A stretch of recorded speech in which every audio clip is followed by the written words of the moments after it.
Been around here all day checking out all this crazy products. This is Darby Allen, Toy Fair, New York. Welcome to Fun City. We ready to roll? Broadcasting live from the internet, it's Tuesday night, and this is the Panels on Pages podcast. This program is designed to keep me fat. Yeah, I'm the fattest person here. I didn't want to say it. Representation is important. With your hosts, Lee Rodriguez. I love my kids. It's fine. It's great. They're wonderful. Take that, Nicole. Jason Nyes. Oh, my ass is trending.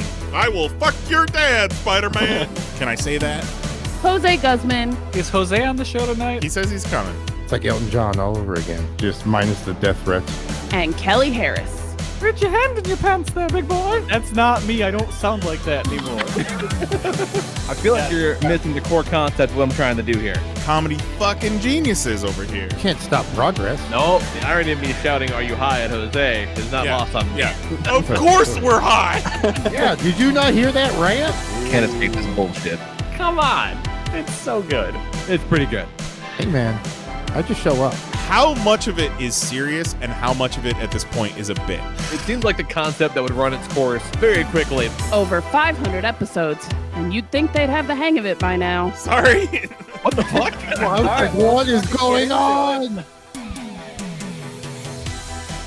What is happening, everybody? Today is Tuesday, March 3rd, 2020. And this is episode number 504 of the Panels on Pages podcast. I'm your host, the Lord Reverend Lee Rodriguez, and joining me tonight, we got Mr. Jason Nyes. Mark Wahlberg. Jose Guzman. That Who is stumped also me. here. That stumped me. Mr. Mark Wahlberg. I'm giggling too hard inside. And Kelly Harris. Shaka Touffet? Oh, boy. Lots to talk about. Lots going on. You guys, we done anything since last episode? Woo. At some point, last Tuesday, as we're kind of wrapping things up at the show, the show might have actually been done. We might have been back at the hotel. Tito was like, "You guys podcasting tonight?" I'm like, "No." Yeah, Lee. Yeah, no, that was in the office. I remember that moment. Lee well. did not wait for anyone to chime in. He was like, "Nope, not doing that." Nope. Not gonna put the brain through that. And you know what? I'm glad we didn't, because now we've had time to kind of process a little bit, Decompress, and sort of let the dust settle on the week. It feels man. like it's been like 4 months since we've done this. Agreed. Yeah. It's, at some point, I was trying to relay some stories to Nicole, and I'm like, and then Sunday, where's that fucking? I don't know when the domino thing happened, but the domino thing was pretty dope. Let me tell you about the domino thing. That was Monday. I think that was Monday. Yeah. I know it's Monday. I have the But benefit of John, actually going through the footage and being able to figure out which day's which. So, yeah, it was fucking insane. Toy Fair 2020 came and went. We were there for the whole bitch. Even some of the night before, man, we walked around a little bit on Friday as they were setting things up, and it was really cool to kind of see how the sausage is made, so to speak. But boy, did I feel like I was just in the way before too long. oh yeah, definitely. But hey, it was cool. It was cool because it just looks like a series of bombs went off in there, and I was like, okay, yeah, cool. In 24 hours, this is gonna look magnificent. So that's kind of nuts. And Jose's like, seen it, been there, done that. Just crates with rusty screws and splinters sticking off of them. Yep. I almost clocked in. hit that duel, that double time. Yeah, we actually did see the big Gundam crate for Bluefin that they were going to be piecing out and make the big Gundam statue out of. Well, that's kind of neat. Not every day you see just a big ass like cartoon crate with Gundam on the side of it. Are you telling me that thing that didn't just walk in there? No, honey, it did. Piloted by a little spider monkey? Yeah, no, they just brought it in. He was just sleeping in the box. It was. Bluefin had the two Gundams. They had the big Goku model. So he was like he was static, but he was made to look like the model. He had the cuts and the joints, whatever. It's very cool. And they had that fucking enormous Godzilla over there. One of 2 giant Godzillas. Theirs was definitely the most impressive, though. Yeah, which may or may not have been the one that I saw in Japan. Because it was the exact same pose. I mean, Well, did it have soup all over his face in Japan? no, they cleaned off the suit. Well, they cleaned off the soup for Toy Fair, but that would have meant it left Japan with soup on his face. Look, And anything's then he possible. arrived, and then they cleaned him up. Right now, I cannot speak to the souplessness of the Godzilla statue. For He had soup when you got there. For anyone that hoped that we got soup out of our system during Toy Fair, nope. The only thing we made it And I mean, soup. and we can also confirm Tito's got a whole lot of soup. Tito has not gotten any soup out of his system. Nope, definitely not. Sorry, Tito. Good luck. Godspeed. Oh my God. So yeah, man, had an absolute ball. Met a whole bunch of really cool people. Only ran into a couple of dickheads, which is kind of amazing considering the size and scope of the place. Yeah. The vibe's changing. The vibe's changing. The vibe is changing a bit. Big open concept booth, which is very cool. A lot of it was a lot more inviting. Not all of it, but a lot of it was a lot more inviting, which is nice. Tear down your walls. And Tear down these walls. having appointments in advance helped out a lot, I feel. Oh, so much. Yeah. So So Nia's killed it, man. And the week leading up to it, was just like, yeah, when you want us to come by.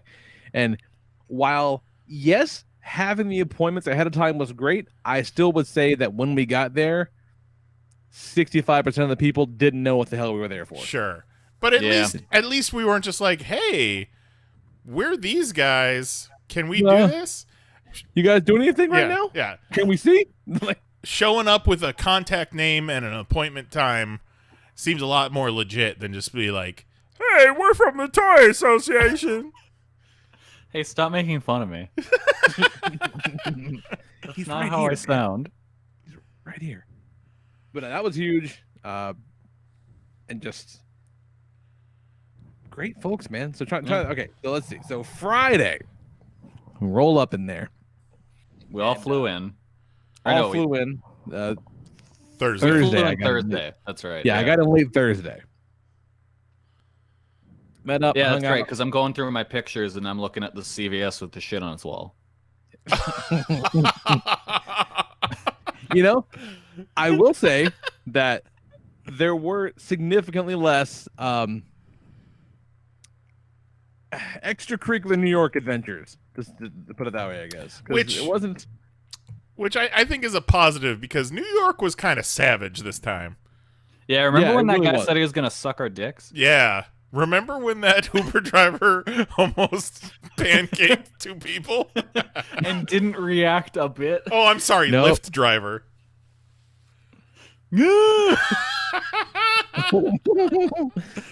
Oh my god. Oh, Absolute- and then Leah and I, we'll get to it at the very end. Sure. Leah and I We'll have an get outside- there. We have an outside people story. Oh, we have an outside people story, and it's really pisses me off. My outside people story. I find it to be very upsetting. It's a lot of inside people that were outside people. We'll go into it near the end Yeah, of the show. these fucking dicks, these big dumb dummies. Oh, God. But no, so we roll up in there on Friday, kind of get the lay of the land. It's been a good chunk of the day. It's kind of hanging out, shooting little logo bits, and kind of getting an idea of what they had out in the lobby. That this massive Minions display that Lego put out there, which is pretty cool because they showed every Minion had like a little card in front of it that said, yeah, this is how much it weighs, this is how many pieces, and this is how long it took to build, which is kind of wild. There must have been 15 of them if there was one. It's kind of nuts. Yeah, it was pretty cool. Even though I Yeah. think minions are stupid. Right. Those little fucking Nazis. Lee tweeted a Minion gif at me today, and I was just in my head like, okay, boomer. Sweet You don't gift, want a Karen. Minion gift. Don't drop some shit ass takes like how Egg McMuffins are no good. I have a few people that are on my side with that one. I didn't say they they're all no wrong, good. too. I said Egg McMuffins are by far, hands down, the worst McDonald's breakfast sandwich. Yeah. If you put sausage on it, then you're totally wrong. Give me No, sausage, no, egg, no. McMuffin all day. The biscuit is far superior to the McMuffin. Yeah, and This is too doughy. And the egg is the worst kind of egg that McDonald's has. The default meat. You don't like that tube egg? That tube egg's where it's at. No. No, The no. default meat is that Canadian bacon, which is also the worst McDonald's meat. Eat And trash. then the worst McDonald's sandwich bread, which is the egg Yep. McMuffin or Yep. the English muffin. Yep. Damn, coming No. in hot. Nice. Now, see, Right. Now, see, I And- would be willing to accept a sausage McMuffin because that it at least improves one aspect of it. But You get the sausage McMuffin with egg. That's where the fuck it's at. No, just get And the cheese. biscuit. Where's the cheese? You Yeah, gotta the tell biscuit. cheese, or they won't put it on it. oh, sure, it's got you got to have cheese. Okay, how about this? Egg McMuffin. Replace the Canadian bacon with sausage. course. Replace the Yeah. tube egg with the folded egg, and then replace the English muffin with a McGriddle. Yes. I'm in. You want to blow a fucking McDonald's employee's mind? It sounds like the best egg McMuffin I've ever heard. And then take that egg McMuffin and shove it Up your ass. up your ass. Directly up your ass. Oh my god. Yeah. Friday was a lot of me and Kelly coloring. Yep. Getting the coloring pages ready, shooting all over your logo bits that we did. Pretty chill. Kelly as our hand model because he had the least offensive hands out of all of us. Yep. Oh god, yeah. Standing between me and Kelly, he's like, with no context, like, okay, show me your hands. Like, Yeah. okay. And then we kind of throw our hands out like real creeps. And he's like, okay, which one is going to be the hand model? I'm like, oh no, Kelly. Kelly's done with the hand Yeah, model, of not course. these. Not these fucking gorilla mitts. Yeah. Lee Just led has with that. Lee has some of the hairiest knuckles you ever seen. It's intense. Like, my Hairiest whole hands, fucking knuckles. body. And then I got the fucking ham hocks, and Jose's got his I flat got ass. some Elijah Wood. Bring Yeah. that ring back, fingers. Yeah. The lady, what was it? Spin Master booth. Yeah. They had that. It was like a manicure set. Yeah, get your nails did little play set, and she's like, "Oh, you want to get yours done?" I'm like, "Man, I don't even got nails." Yeah, I'm like, we are get not. my finger skin done. I'm like, we are not shooting that. I'm pretty sure my thumb wouldn't even fit in that motherfucker. So Kelly was the hand boy for the weekend. That's what they call me. a fine job. They call me the hand boy. Got out of there, met up with Jose's niece, and we Well, went. let's not glance over the Play-Doh Toy Fair logo that Mr. Yeah. Nyes put It together. was He put together fucking great. some sweet little logos, but this one Yeah. Nyes made some think- real cool logos. accidentally perfectly worked out because he put it on the seat that the Javits dude, Yeah, it's a Javits statue. the mayor of Javits. Yeah. Jacob Jingleheimer Javits. Jacob Jingle Javits, Maytown Smith Master. But it kind of had that like real Like rough clay look to it, but it was Yeah. a bronze like statue. a not- Rankin not a Bass background polished plate. clay statue, but it's got like the finger rubs and all that. So that as the background of the Play-Doh, pretty sweet. Yeah. We got Chef kiss. the Lego logo in front of the giant Lego Javits replica, which is pretty great. Yep. The giant Looking at that Lego right now. Javits fuck you. Which, by the way, if you find yourself in the Javits and you go to inspect the giant Lego Javits, on the back behind the building, there is a tiny Batmobile. It's true. If you look hard enough, you'll see us there too. Yep. The little microfigures of the With four of an us. even smaller Lego Toy Fair logo. Wow, yeah. But well in advance of this year's Toy Fair, Jose and I had the idea that we need little toy us's to bring around Toy Fair. Oh, that'd be fucking dope. Dude, we could totally make mini mates. Yeah. I mean, Kerouac did that one time. Oh, that's right, he did. Yeah. Remember he made you with a fucking wife beater on? Oh, yeah. That thing I've never worn. The next one, No. the wife beater that's did you your- is what the flame shirt is to Guy Fieri. Yeah, that's your normal uniform. Yeah. Lee, every time I've seen you, you've been wearing a wife beater. Yeah, I mean, Literally I just every Like a time. Carl from Aqua Teen, just Yeah, hairy out. they're all different ones. You just pack like 30 of them. Horrible. that is your go-to look. Yep. Wife beater. Yep. But we met up with Jose's niece and then went to the Five Guys to eat dinner. It was great. But there was a chick at Five Guys behind us. And whoever she was with was ordering the food. And she was protecting these beers like she was waiting for bandits at any moment. So she had 3 cases of there's some Cellas, there was some Pabsts and some Budweisers, and she would not take her hands off of them as if it was like it's Black Friday and they're gonna blow the whistle any day now, and she's gonna be able to snatch all them beers up. It was She had to have had at one time. She was in charge of the drinks, and she something fucked went up. horribly Yeah. wrong. So to this day, that's like her not on my watch, not ever again. She's got so I look drink at Jose PTSD. niece, I'm like, hey, I want you to pretend like I'm taking a picture of you. I'm really gonna take a picture of this lady behind you. She's like, what? Click, it's fine, it's over. Don't worry about it. I wonder if part of her anxiety about it all was she brought 3 cases of beer into an establishment that serves food. So, But she probably saw the security guard. She's like, oh my god, oh my god, oh my Right. god, oh my god. Yep. She knows I'm drunk. Also, big ups to New York for being a place with 3 million people, but not having a single establishment that can seat more than 18 of them at a time. Good job. They don't want you motherfuckers there. It's get your shit and get. Yeah, I mean, when we got our pizza the first night, there was a hobo standing next to me asking me for money the entire time I was making the transaction, and the guy at the counter was just like, "No, go outside. No, go outside. Go outside. Stop it. go on, outside." get outside, get. Then we got up, ready to hit the road the next day. Hit up that Dunkin' because, like last year, we're like, okay, cool, we'll just hit this fucking cool buffet every day. Like, no, the fuck we won't. Yep. Because despite everything saying they should be open at 7, they were not open at 7.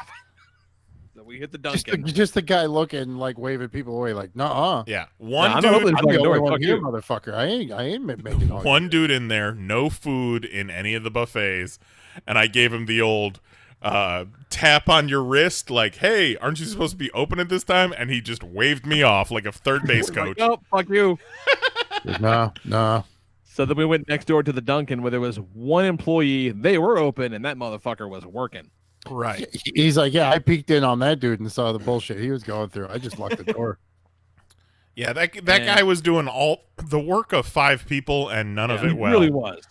He was Yeah, hustling. he was doing all of it. And some real fucking winner came into there too. We thought maybe this dink was going to Toy Fair. I don't think he was. 'Cause I sure Oh, the didn't see him. wizard? He Was he wearing? He was wearing like a unicorn horn at one point, wasn't he? He was I thought wearing so. pink tie-dyed coveralls Yes. with a Oh, that guy. Sequin blue vest. and purple sequined half jacket, carrying a sequined puppy with Probably a the unicorn most- horn. The very polar color opposite of Darby. Arby his- Dallin. Green hair and his pink unicorn horn in public like he's one of the rest of us. Yeah. But like, we would not have been surprised to see him working the Beanie Baby booth. No, that would have made sense. But no, just some fuckhead. No, he either just got out of the club or he's on his way in. Right. Yeah, that's the problem. That's why we're like it is. It's not early for him, it's late. Yeah. He's That's like, his "Man, going home outfit, not what's up going with out. this Son. Let's see. Then we hit up the place, shot the opening ceremony, shot Shaq Diesel himself. Shaq fucking Fu, man. Kazam Yep. himself. Yeah, I had posted up next to a garbage can because that was the perfect spot to get the shot I needed. And as I'm waiting for the ceremony to start, here comes Shaq walking past us. And a guy kind of taps me on the shoulder and goes, "Hey, you think that was Shaq?" And I go, "Yes. Yes, I do." Well, why did you think it was Shaq, Kelly? Because he's real tall and looks like Shaq. Unmistakable. Yep. There's only one Shaq, and that was Shaq. Only one Shaq. Even an old school racist that says all blacks look alike looks at Shaq and goes, "Oh, no. I can tell Shaq apart." Yeah. It's like somebody were to go, "Oh shit, you think that was a Cookie Monster?" Yeah. And you're like, "Yes. I think that was a Cookie Monster." He said, So likes Tonka trucks. all he did, he looked at me and said, "Cookie." I'm pretty sure that was a Cookie Monster. Although he's blue and covered in fur. Right. Look at And those he has eyes. Frank Those are Oz's the eyes hand of a hanging out Cookie it. Monster. Shaq just collecting them checks, man. Like we were going through all the stuff he's got his fingers in, his big ass sausage fingers. And he's got Papa John's now, obviously, Gold Bond, The General, Icy Hot, fucking Epson. He's the new Epson man. Epsom salts? Really? No, Epson. Oh, like printers. Yeah. Oh man. Oh. And then they fucking put a bright yellow Tonka truck shirt on him and say, "Get out there, Shaq Diesel, go sell some Tonka trucks." Dude, we're going fucking big, bro. Tonka big. You want to buy some trucks? Very large man. Tonka. A Tonka. We didn't get to talk to Shaq I'm about the time. Here with my good friend Mitchell Wu. We did not get. I liked when Mitchell Wu was like, "Shaq, you're an inspiration." Like, what coincidence would it be if Mitchell Wu, this Asian toy photographer from LA, was inspired to start his career by Shaquille O'Neal, and just by happenstance, they both participated in the opening ceremonies at Toy Fair New York 2020. I mean, I guess stranger things have happened. Maybe. Well, he did. He wasn't in L.A. It's true. Yeah. Yeah, no, we And did not. Shaq didn't throw Jose out, so that was cool. Right. Did we talk about that on the show? I don't think so. We didn't get a chance to have Shaq throw Jose out of the show. Jose, go ahead and tell your story about your encounter with Shaq. So he was when he played on the Magic. Me and my cousin. Middle schoolish maybe. So Jose looks like he's 35 at the time. Got a mustache, growing sweet. They were doing the practice at the old RVD center. No. RDV. RVD is Rob Van Dam. They were practicing it the whole damn practice. Oh my God. I would love to go to the RVD center. So we sneak in and we're watching him practice, and he's got one of these like those old school plastic jump ropes that's made out of like it's almost like if you made a macaroni necklace. It's like that kind of plastic. Oh, yeah. The segments? Yeah. Yeah. So he's trying to do jump rope with one of those, and it's just not happening. Like he's just too big. They don't make jump ropes for a man of that fucking. Was he like smacking himself in the forehead with it? No, it was more tripping. Okay. Yeah, Well, like he because, wasn't like it was Shaq's more jump like rope the need to be hand-eye 15. coordination. Just was he's like I dunk. I don't fucking jump the rope. Yeah, I jump Shaq's on the rope. jump rope would need to be 15 feet long to work. Well, I think we laughed too loud. And next thing you know, we see Shaq look at us. He's not amused. He calls over some guy, points at us, and we're like, "Oh shit!" And then that guy comes walking over, and we're like, kind of like slaking away, and he's like, "You kids gotta go, man. Someone You guys supposed to be at close practice." Someone get this 40-year-old We're out like, of here. "No, we're with the press. We got questions. We're here with Jump Rope Magazine. We want to know what." Get that kid and his dad out of here. Well, no, they look like a couple of uncles because I'm sure his we cousin look had like him. two uncles because we look more like brothers than Get those fuck uncles out of here. we both fucking had those luxurious stashes. Oh my God. So, yeah, we did not talk to Shaq, not because you didn't want Jose to get thrown out, but because we can read social cues Yeah. and like. All right, You know so what I what I want is a big ass wall. And Then I want 10 feet of space. Then I want a rope. then I want a piece of tape down there that says 5 more feet behind it. And then I want security guards holding people 10 feet back from the 5 feet back. Tonka truck. Who wants some trucks? Tonka tough. How you have to give it up to Shaq though, because the amount he probably got paid for that appearance and the number of words he actually said out loud.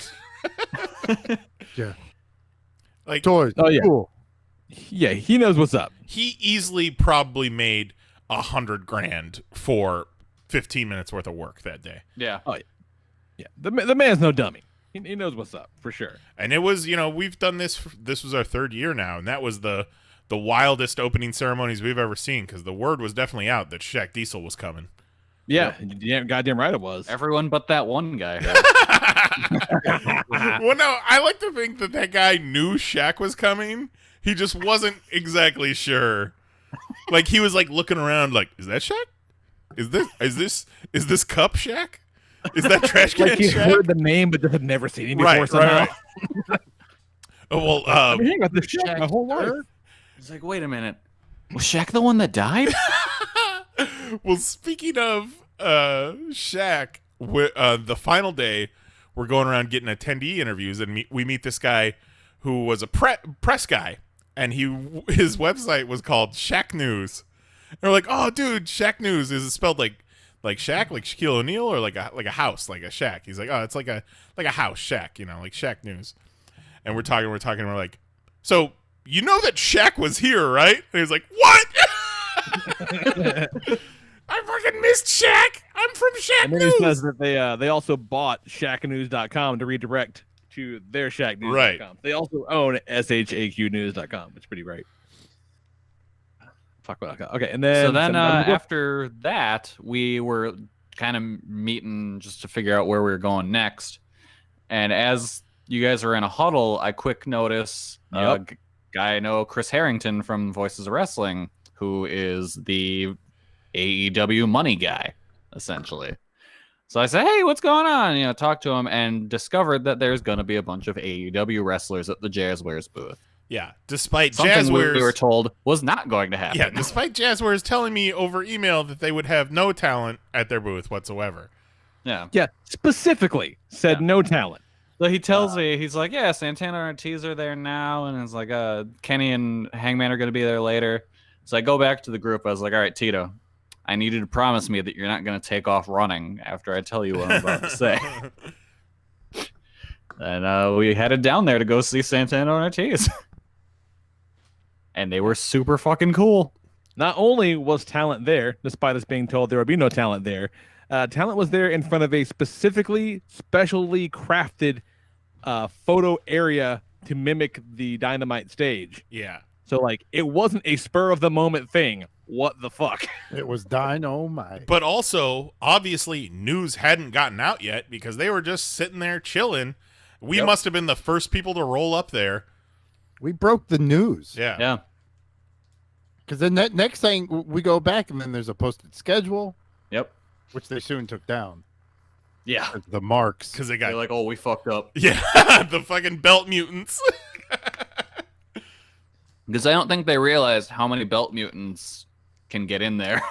Well, yeah, I mean, in Toy Fairs past, not a big belt mutant contingent, but Kelly was definitely not pleased with the number of neck-bearded bloggers that were at Toy Fair this year. You know what? Fucking me neither. Yeah. Yeah. Oh, what was it? The NECA booth? It was the Mezco booth. Mezco booth. That's where we That's went. where- where we set went me next. off. Yeah. Trying to Yeah, get a Santana shot. orange cheese were lovely. They were great. Oh, they were fucking tremendous. cut an awesome promo for it. Blew out the mic. It was perfect. Yep. And then we beat it down to Mezco. And again, they think we're there for like their neckbeard blogger event, which is Like, fine. nah, dog. Yeah. We don't. But do you that. know, that did land us one of those sweet ass goodie bags. That was cool. Yep. But so many neckbeards. So many dudes all at once talking into their phones, Yeah. trying Oh to my record God. vlogs. Like you went. The left was kind of light and cool. You can walk around. The stuff at the booth was cool. Yeah. Oh, The right oh yeah, of the it's booth is jam rad. fucking packed of people trying to get a shot, and then at like one time, almost synchronized, like 7 people around me all started up. Yo, here at Blood Toy Fair, blah blah blah. This is It's Dig Not Toy Dig Man. Not. It's your boy, Toy Boys to Men. it's Toy Diggler over here I was laying down my plastic. reminiscing about, remember when we were the biggest scrubs in all of Toy Fair? We were the biggest dickheads in that entire building, but like we look damn near professional compared to some of these Yup. guys. At one point, I had someone stop me and say, "Hey, you look official. Can you help me?" And tell them what shirt you were wearing. When you asked you that question. That's right. I was Wow. wearing my What sweet fucking shirt Pokemon you shirt were when that wearing. happened. Oh my god, that fucking You hire shirt. me, I'm me. Well, My very good Pokemon shirt. next year we're all getting uniforms. We're all getting Pokemon shirts. Yeah. Yeah, each day is a different theme. We're gonna dress like a family going to Disney World. You know, I wouldn't hate that. Each day is a different Pokemon. That would be adorable. This fucking shirt. This fucking shirt Kelly wore. I love Kelly to death. Love him. This fucking shirt. It's one of those all over print things. It's not just like a logo on the front of the shirt. It's an all over print. Yellow. Was it electricity or feathers covering the whole thing? Both. Okay. Yeah, it's more like electricity energy kind of. And then thing. like a Charmander in the middle of it? Or Charizard. Excuse you. Oh my god. It was just a step away from a Guy Fieri flame shirt. Yeah, it's a tremendous shirt. Oh, I couldn't believe so many it. comments on that shirt that day. I could not. Because it's a tremendous shirt. I did see it, and my first thought was like, okay. That's how Kelly's feeling. All right. I mean, He's really let's get feeling funky. himself. Yeah. Do you? And it got funky. Yep.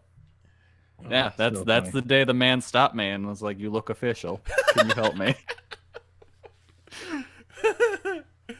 Yeah, lots of they and I understand why they lean kind of hard into the content creator market. Hey, because, it's your boy Trucknut69 here at the Mezco booth, checking out a sweet lockjaw.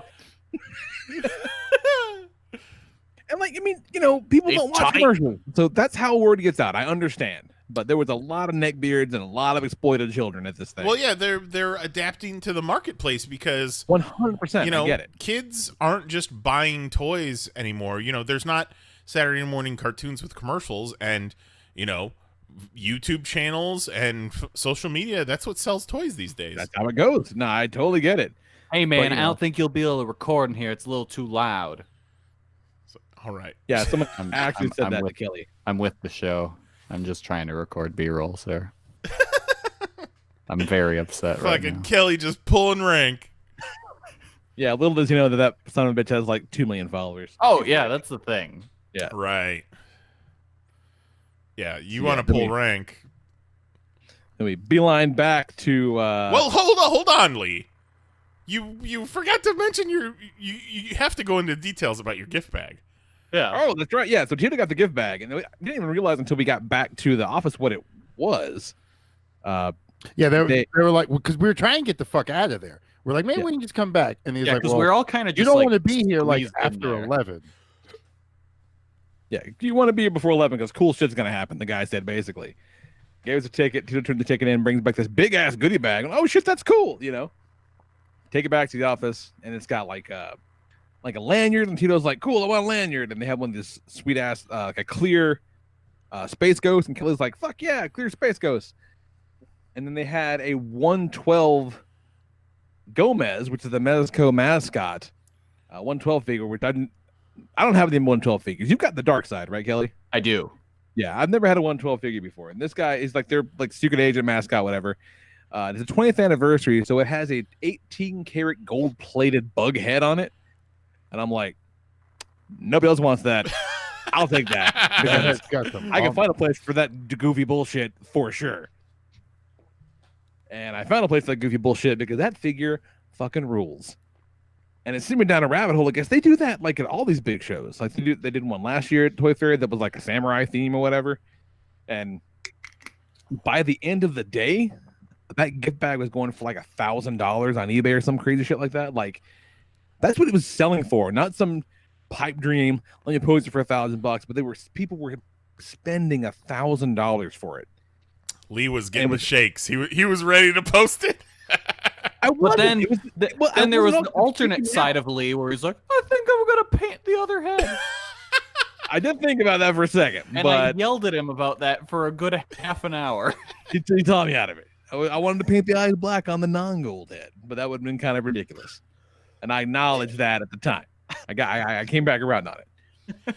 But I just, it bothered me more than anything because it's like, if you didn't want the fucking thing, why take the thing? And everyone's like, to sell it, dumbass. I'm like, oh yeah, I guess that's why you take it if you don't want it. I guess that makes sense. Yeah, but then and also some people just take it because it's free. Sure. And then as we learned last year, if someone thinks something is free, they'll take it no matter what it is, even a red rubber ball. That is true. But then I think it might have been Sunday or Monday, they posted up on the Mezco website. I guess they had a few left, and they sold them on the website for like $200, something like that. They sold out immediately.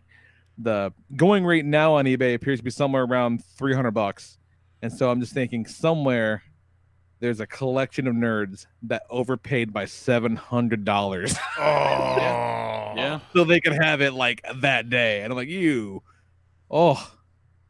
that's very upsetting for you guys. I'm very sorry for you guys. But fucking ridiculous. But we'll be going back to see Mezco again next year because now he needs a friend. He needs somebody to shoot his cool gold gun at you guys. It's true. So yeah, then we Legit head too. That gold head's legit. it really is an astounding piece. And I'm just like, oh boy, I kind of get the hype behind these 112 figures now because it's really nice. They're great. They're exceptional. They're exceptional Even figures. down to For detailed sure. socks. Yeah. I appreciate a figure with nice socks. Yeah, nice socks. They had a cool hoverboard gimmick where it's magnetized, so there's no hole, just kind of magneted to his feet. Like it's really fucking nice. Yeah, more action figures need to utilize magnets for accessories. Yeah, Definitely. really dope. Like he's a damn near perfect figure. It's wonderful. Then we saw Stan Lee unveiling. That's right, the giant bobblehead for Stan Lee unveiling. That was pretty cool. Yeah, we Because got once you kind of look official, everyone who is on thirst level Thirst Level Midnight. is like, hey, you might want to hang out because That's we're nothing gonna new. be doing something. Yeah. You know what I mean? Yeah, it got to the point where we were hanging out for so long, I just wanted to be like, hey, can we just do this? Yeah, like it's right there. You can cover it back up. If he wants to shoot it, do it now. Bill fucking leave. But like come 10:30 when it was supposed to pop off, there was a huge crowd. Yeah. I said we like pops, And it was pretty cool. Big. What would you say? 5.5 foot tall Stanley bobblehead. It was kind of neat. Yeah, Yeah, something like that. Some shit you don't see every day. doing the thwip pose, and we tried to get the lady to do the thwip pose. She was like, nah. I don't understand this thwipping you speak of. We're the shot, No, And then on the way back to see Hangman Page and Kenny Omega nerd out over their action figures, Kelly and I met some very upsetting robots. Yeah, on the we floor. met the first robots of the weekend. Yeah. The robots would be a recurring theme over the weekend, and they never got better. Nope. Yeah. I've gone through Starting all off that. hot with the anime face one. I've gone through all that robot footage, and It's all upsetting. And we got it from multiple angles. Sure do. Got three angles.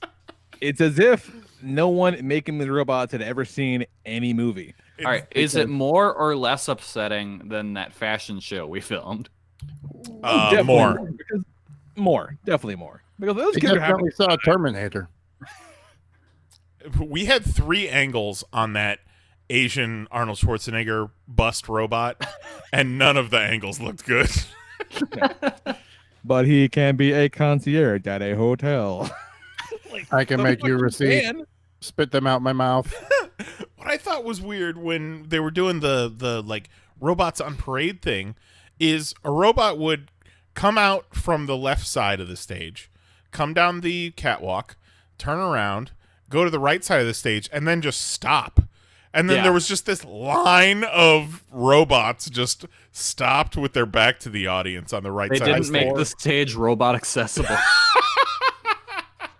The one without the fuckable anime face, that robot cost $30,000.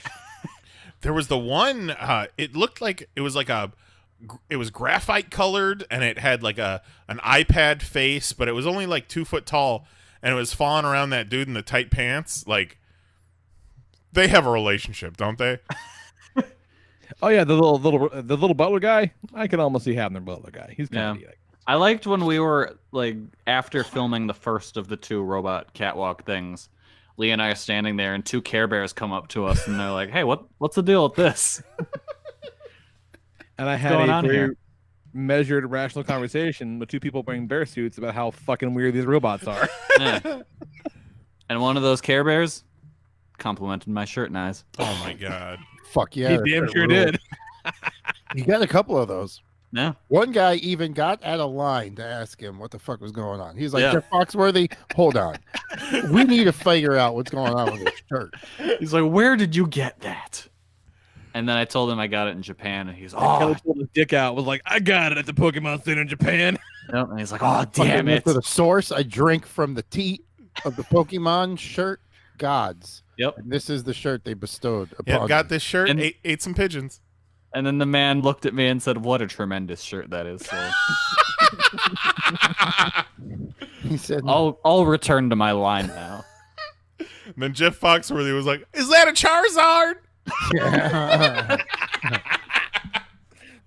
He was always my favorite starter. You know, he didn't even look at us this year. Who? He was just Jeff Foxworthy. Well, I mean, we kind of ghosted him. You should have flashed your tattoo at him, Jose. Yeah. Be like, "Oh, this Oz guy." We spun he in was there. too busy We- being Jeff talked. Foxworthy for a minute. It's fine. What else? So then from Robots, we went to go see Hangman, Adam Page, and Kenny Omega. Yep. And those two, just the cutest two, just talking about the toys again. Just very excited about their toys. And then you could watch our the conversation we saw them have on YouTube. Because Yeah, some my other dad picked me person up from the was airport. filming it. My dad picked me up and he was describing this thing, the video he saw, and I go, yeah, I was there for that. Yeah, I had the same conversation at work with someone telling me about them looking at their toys, and I was like, wait a minute. I was there. I remember this. We kind of made that moment happen. Yeah. Don't we always? Yep. Pretty We much. kinda do. Lucasfilm. And also there at the kind of, what do they call it, the activation area for Jazzwares. Yeah. It was a big pod that had like 4 little sections. One was the AEW, one was the Squishmallows, one was goddamn Blippy, and one was this like humongous area where the only thing in it was the world's most expensive micro machines. And it was like one car, like iced the fuck out, and it had a security guard next to it all the time, which is kind of nuts. I never saw anybody in there talking about the world's most expensive micro machines, No. but it was always there. We got footage of it though. Mm-hmm. I hope You know, and after that Toy Fair weekend, it's even more cemented into me that Adam Page is the face of AEW. Oh, and should be forever. he is so handsome, and he seemed like he was so nice, Just a handsome, sweet boy. and just so excited to be there and have an action figure. And Yep. things are going really well for that guy. Yep. They were in the match of the night at Revolution over the weekend. That was a Absolutely killer match. Hell of a match. Probably my favorite tag match of the year thus far. Yeah, good show all around, but that was an astonishingly good match. Yes, great. I would even go so far as say great show, but marred by Cody's neck tattoo. That fucking Not the best tattoo. No. Real bad Cody tattoo. Rhodes got, for what I believe is his second tattoo, a neck tattoo. A neck tattoo is a varsity level tattoo. Well, not only a neck tattoo, but a neck tattoo of his logo, which incorporates the American flag, which is also a very bold move. America. Also, it's like, getting your own name. Yeah. Yeah. It's a bad tattoo. So much, in fact, that there is an Indiegogo up for people raising money to help him get it removed, as if he wants to get it removed. That's awful. Like, Can you get a tattoo like removed via like skin graft? I mean, if you What cut didn't it off, Pharrell do that? yeah, Jose was always talking about Pharrell Williams did that.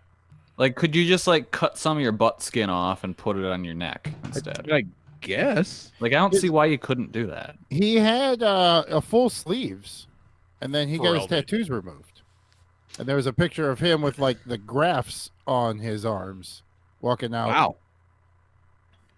While I was pretty savage about Cody's neck tattoo during the night, I came around on it because it's not going anywhere, and people were just being directly mean at him about it. Yeah. They really were. And the whole Indiegogo to get it removed, like, this is why we cannot have nice things. Like, we all enjoy AEW, but it's this type of shit that's gonna ruin it. Yep. Pretty much. Y'all people are horrible. Yeah, it's true. Being dicks. Let's see what else we got going. Going through the pictures. At some point after that, we saw some amazing statues. Oh, the crazy X-Men statues from Iron Studios. Iron. Yeah. Holy those things shit. are nuts. We first saw that company when we did the China Comic-Cons. Like, My they had God. an enormous Yeah. booth at those China Comic-Cons. They're just, everything they had there was just mesmerizing to look at. But like the Sentinels obviously told the show. But was it you, Kelly, that was telling me that one of those Sentinels runs like $1,300? Yeah. Yeah. Yeah, those things are insane. So perfect for the nerd on the budget for sure. Yeah. Everything they had there was fucking nuts. Then at some point after that, we met Darby Allin. Yep. We Who went back was to Jazzwares and very bewildered Darby. to be there. Yep. Darby was just looking at all this crazy product. All that crazy products. And being Darby. Yep. Just my favorite weirdo. He said, man, I don't know what the fuck I'm doing here, guys. I mean, you guys kind of look my speed. I can be honest with you. I don't know what the fuck I'm doing here. Somebody looked at Lee and was like, what the fuck is...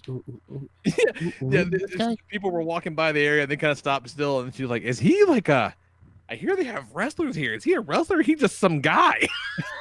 I'm like, no, he's a wrestler. He's very good. But yeah, that's kind of his whole shtick. Because he was there in full gimmick. Yeah, the Yep. paint on, the crazy jacket that he had blinged out. Shirt. Kelly, I was going to say, fill him in about the inside joke. The what? The what? About the jacket. Oh yeah, the jacket that he went and got bedazzled, and then tell us is like, yeah, I'm really excited to wear this on Wednesday, On TV. and then he wore it on Wednesday. Yeah. Very exciting.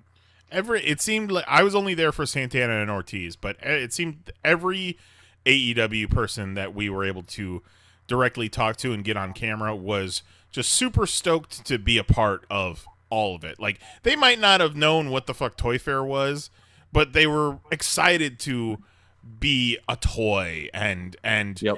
the just living in the moment of the success of AEW. So it was very cool to see. Talking about how they got his muscles right. Yep. It's like, dude, they got my delts and my They got the striations in there. Oh, that's why Kenny was saying that, right? Yeah, Kenny Yeah. was talking about But his that's chest. cool though, because that just means they're not using the same body and putting different heads on them. Yeah, That's Mattel. cool. Yeah, Exactly. Yeah. Like 100% Mattel. Yeah. Sure. And I think when we were talking with Darby, he was not expecting on that day to have anyone say the 2 words Nick Gage at him. Oh, yeah, that's right. Until I described Lee's child as Tiny Nick Gage. Yeah, I don't do a whole lot of pictures. Like, hey, can I get a picture with you? Because I would like, you're my son's favorite wrestler. You're fucking like, he's like, cool, whatever. And that's when Kelly's like, yeah, his son's like a baby Nick Gage. And he goes, Didn't think I'd hear that this weekend. Wait until next year when Nick Gage is at Toy Fair debuting his new toy. God. We'll get him doing a wrestling match in one of them ball pits. Squeeze your legs, it gives you a fucking hug. My finger's got fucking hug action. Welcome to Fun City, motherfucker. MDK all fucking day. Welcome to Fun City. Yeah, it's got to make that happen. One of the only other photos I have a couple of pictures from the day, and then feel free to fill in whenever you need to, Kelly.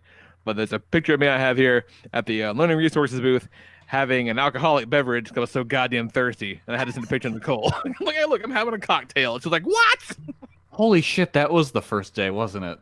Yeah. Apparently that was the first day. That How first many day, days were there? we all left that first day just very excited about the rest of the show because it was a solid first day. Lee walked out with a gold-plated toy, and at that Learning Resources booth, what happened? I think that might be when I dunked on an influencer. No. The cash register. Oh, yeah, the cash register. That's right. When Jose got paid $50 to we shoot a can't- POV video. Allegedly. Allegedly. I don't know what he's talking about, but let's just say we didn't pay for pizza that night. Wink, wink. Well, that makes it sound even worse. That makes it sound like we were paid off. Hey, all I'm saying is good timing. You know what I mean? Like that booth fucking rules. Well, yeah, they had this. It was the 20th anniversary of this cash register. Yeah, I think so. It's a toy cash register. So they were doing a bit where you could come up and open the cash register, and you could win shit like gift cards or actual cash or whatever. And then by the time you guys got there wasn't really a crowd going on, but the people running the booth were encouraging you all to get up there and take a shot. And somebody might have walked out with a crisp $50 bill. Yeah. It was wild. I was like, man, I was so excited. I don't even know if I got the shot. And then after that, made in my name, which is better than money. yeah. After that, we saw a miracle. We goddamn my sure God. did see a miracle. We went over my to the invisibility cloak at Wow Stuff. Oh, shit. Let's just say, before you got there, I looked at them and said, if this shit goes invisible, I'm going to shit my pants. That's Spoiler exactly what he alert. said. I shit my pants. It was a Toy of the Year winner for what? Innovation? Innovation, so. yeah. And you know what? Rightfully so. And Yep. it's a Fuck yeah. Harry Potter branded invisibility cloak. Ran by a fucking badass Uncle Roger Waters. Yes. Yeah, this guy was the CEO of the company and having a fucking blast. Just like some nutty, like, English nutty professor type, having an absolute ball, excited about what was going on. Made Just a very a big real deal talk about wizard. how they were able to. Yeah, he was like a real fucking wizard. They're able to. They got their hands on the one they used in the movie and like replicated all of it. It's a beautiful thing. If you're into Harry Potter, like that's a thing you'd want to have anyway because it's really just very cool, you know. Yeah, so you guys got to describe the experience of seeing this invisibility cloak in I'll person. let Jose tell the story because he was fucking shell shocked. Just enamored with it. Like showing a dog a magic trick. Yeah. So he sets up his phone. He's like, you guys want to see this disappear? You know, we because we're there trying to get the trends list. We're like, yo, No, it was Toy of the Year. Toy of the Years. We're like, yo, your shit won. Let's get this shot. He's like, cool. You want to see a demo? We're like, fuck yeah, we want to see a demo. Let's see this thing. He's like, all right, let's go. So he brings us over and he's explaining what's going on. So he takes a picture of like the background to create your map. And then they got the cloak, which is, they said that they got access to the original cloak from the movie, so it's completely movie accurate. It looks great. Yeah, it looks great. So it's the movie accurate cloak on one side, and then it's green on the other. So now wherever you put, you have the camera there, and then you just put wherever the cloak is, makes it invisible, because you have your matte. So it just uses green screen technology, uses the matte of the picture you already took, and the shit makes it invisible. But like in the moment, I'm magic. I'm watching this all through footage. In the moment, you don't quite understand what the technology is, so you're just seeing it. You're seeing him go invisible through the screen on his phone, and just Jose is just like, "What? Oh shit! What? Do it again! Do it again!" We had to talk it out before we could kind of make sense of the way that it worked. Right. Oh, now I get it. Yeah, Right. it's We're like, so holy shit. simple, but complicated, but awesome. Yeah, we made him do it like 50 times. Yeah, I'm fucking looking do at it the again, do it footage again. and like, so what? How the fuck does this work? Yeah, it's pretty cool. I was thinking that it was like, it senses the design of the invisibility cloak on the one side, and then I don't even know how I would describe how I thought it worked. At first, I was like, are there some kind of like crazy mirror cameras in the cloak? Or like those scarves or whatever that you can't take pictures of people's faces. You know what I'm saying? Yeah. Right. Yeah. I was like, this must be $500, right? Yeah. I'm like, how much does this thing cost? He was like $35. I'm like, what? Yeah, and that's a fucking steal. Yeah. Because if he would have said 60, I would have believed him. Yeah. Easy, I would have believed him. I'd be like, yeah, I mean, kind of expensive. Harry Potter invisibility I can cloak. see it. It's $35, you guys. So And Not only a screen accurate replica, but goddamn magic. yeah, you can have so much fun. So the shot we set up with him was he hid the Toy of the Year award. Toy of the Year award, and then he fucking made it appear. And goddamn, he made it appear. yeah, it was super fucking cool. It was very cool. And that's the other thing was we went around. We had some pretty fucking. Oh, you want to talk about fun? Tell him about some goddamn Goliath. Oh, we'll get there. Oh, we'll get there. Don't worry. That's a day 3. We're just done with day 1.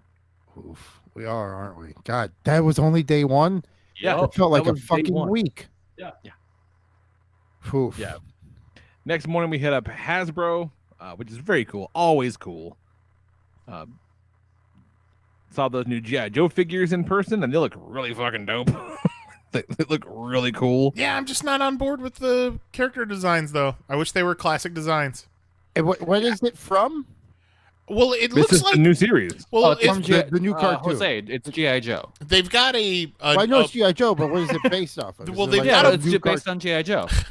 Yeah, this is like G.I. Joe Marvel Legends essentially. Well, they've But got they're new a design. mobile game that just came out. So Yeah. not only are they based on that mobile game, but I guess they're pushing these designs across all platforms. Yeah, they do a thing like that with Transformers. They call them the evergreen designs. Mm. So while there are your movies and your toy specific designs too, but like this kind of stock designs for Optimus and Bumblebee and Megatron, those are the evergreen G.I. Joes, I believe. Yeah, It's kind of the idea. I was worried that I was gonna have to start a goddamn 6-inch GI Joe collection, but after seeing the character designs, like I wasn't about them. I pretty much just want Snake Eyes. They look great, but I just wasn't into them. I was more into the fucking new era caps that they had at the GI Joe display. Yeah, those are cool. You guys, Those are dope. I had fucking Lee try on 2 hats and they fit. They fit. I watched it. It happened. I called my wife. I'm like, hey, I put on a hat today and it fit. She was like, what? She was like, as a bit for the show. I'm like, no, just to wear. I bet in her head she's just picturing this wacky, like Dr. Seuss looking hat. one of those big foam cowboy hats. Yeah. That's a And nacho Lee's hat. Lee puts it on, and he's just got this sense of accomplishment, just this wacky hat, and he's like, "I did it." So Juggalo John in the chat asks, "Did we tell the booth people how many Optimus Primes Lee has?" Yeah, we sure did. Because Kelly did it to me again. Yep, I sure did.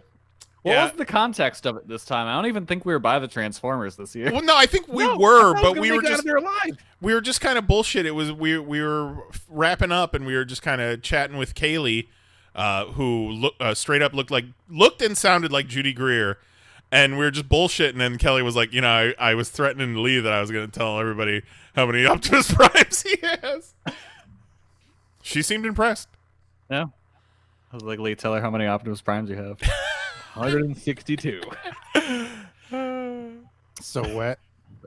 It was all cool. The Transformer stuff was cool. The Power Rangers stuff looked great. Power Rangers was great. I'm really thinking about getting that Dragon Dagger. They had so many fucking Baby Yodas. So Who? many Baby Yodas. Oh, I'm sorry. Child, you I'm son sorry. of The a There it child. is. child. I'm sorry. There it is. Baby Doug. Yeah, Lee went on his Baby Yoda rant as well while we were walking through Hasbro. It's very upsetting. I get it. Which some people said the child. Yeah. Give him some credit on that. Yep. Some did rock the child. Some Officially, it's definitely the child. Yeah, it's the child. some definitely did call him Baby Yoda. Sure. Yeah. Because that's fucking easy. It's shorthand.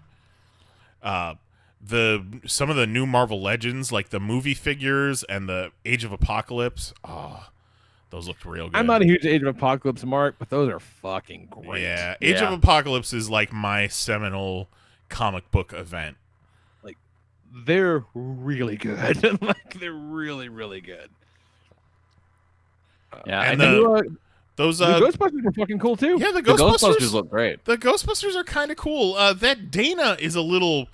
The details are a little soft on it. Like she doesn't fit with the rest of the collection. But yeah, they're basically Ghostbusters Marvel Legends, and then they're coming out with all the role play shit too. The proton packs and the ghost traps and all that.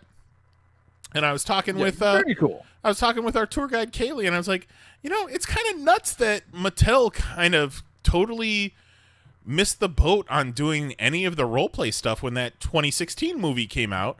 Because even though that movie ended up being bad, you still could have sold some proton packs to little girls. And they just didn't. I think they did the 4 main Ghostbusters in action figure form, and then a Build-A-Figure, and that was it. Yeah, but the Build-A-Figure was like the dumb cartoon ghost. Yeah, sure was. Yep. Real stupid. Yeah, and out of all the Hasbro stuff, I think right now the things I'm looking at the most to potentially pre-order, even though it's not up right now, are the new Zords that they're doing for the Lightning collection. Yeah, those are cool. And then I'm really tempted to get that RC. Oh, was that Yeah. that was the RC being held by the big chonk boy? Yeah, like it's a really nice piece, and I like that character a lot. I might have to pick that one up. What's the big chonk boy's name? Scorponok. Oh, Scorponok is chonky, man. Yeah, that it boy looks is great. That boy is thick. Yeah, it's a thick ass Scorponok. I'm good on Scorponok. I'm good because my Scorponok is the one from the comics, and he's not a giant, so that's fine. But I think I might bite on that big ass Skylynx because it's pretty cool. Yeah, And the one they did a couple years ago is not. He ain't that. He's way smaller. Like this thing's fucking dope. Zero says he ended up pre-ordering about $300 worth of Transformers after the show. See, I didn't do too bad with the Transformers because they're doing a thing for this line where they're in the past couple of years really where they're doing a whole bunch of characters that they've done fairly recently, so I have them, or they're such super deep cuts that I'm like, who the fuck is that? And that's saying something. Like, oh, you want to spend $50 on a new Snapdragon? I'm like, no, I don't. Like, who the fuck's Snapdragon? I think I'm good, homie. So that's actually that's good news for me. So that makes me happy. Save a little money. Let's see. And then from there we left and we did Funko, which along with a shitload of weird pops, of course. They got these weird new gacha machines that are kind of crazy. They're getting into like the little, kind of blind bag toy gimmick, which is they're very cute, but Yeah. shit at me. Something a little different. Took all pictures for Knives. They're doing a series of a new series of Office pops, but the best one is Meredith with her boob out, and the boob is like pixelated in the toy. It's pretty great. It's casual day. Yeah, casual day. And Gritty, the American icon from Philadelphia Flyers. He's getting one. The album think my- covers were pretty cool. That big. The album covers were cool. My favorite the were album covers the are great. the My Hero Academia / Sanrio crossovers. Yeah, that's some cool stuff. Yeah, My I might Macadamia have to nuts. get some of those. I want the Hello Kitty Uraraka one. That looks great. Hello Kitty. And the no, it's Hello Kitty All Might. That's ridiculous. Yeah, Not mad Like- about it though. think I need that. And then it was right around there we hit up the Magic Wheelchair presentation where they rolled out the sick ass half Thanos, half Iron Man motorcycle thing. It was pretty cool. Yeah. It was And- a good one. Of the 3 magic wheelchairs we've seen, you guys didn't do the one in Dallas, but we've done 3 now, and this was the dopest magic wheelchair. Yeah. And the kid was fucking loving it. Chad, Oh, he was This- super stoked. Nice was like you hear him in the background when they turned it and it read the reveal. Oh, well, yeah, because they pulled the sheet off of it, and it just looks like this Iron Man Harley, and then they turn it, and the other half is Thanos, and I was like, what? I was like Jose when the invisibility cloak happened. But Chad, man, cool. Get What- that. Get it. once Chad is a legend because, you know, not only did he get this magic wheelchair, but he was more excited about the fucking cake they gave him. He Which- was in his so hyped defense- about that cake. It was a pretty dope cake. Yeah. It was a rad cake. And then I'm not gonna bullshit. That cake was next level. And then, so we've been wanting to do this each time they've done a magic wheelchair, but it hasn't been either doable or appropriate in the past. But we were able to put the GoPro on the dash of the magic wheelchair so that when Chad was tooling around the show floor, we could get like a cool reaction shot of him going around. So Kelly set that up, and Chad glided his ass all around the show floor, and he just started dabbing on motherfuckers. He dabbed so hard he knocked 2 ladies over. He was just like dab, dab, dab, dab, dab, dab, dab, dab, dab, dab, dab. Oh man. There was one. So like they're going through going through the aisles, pushing the cart through, and everyone's saying yay, yay, and this one lady goes to get up to take a picture, and she fucking steps on the lady she's with, steps right on her foot, pins her down, and she just fucking eats it. She eats it so hard.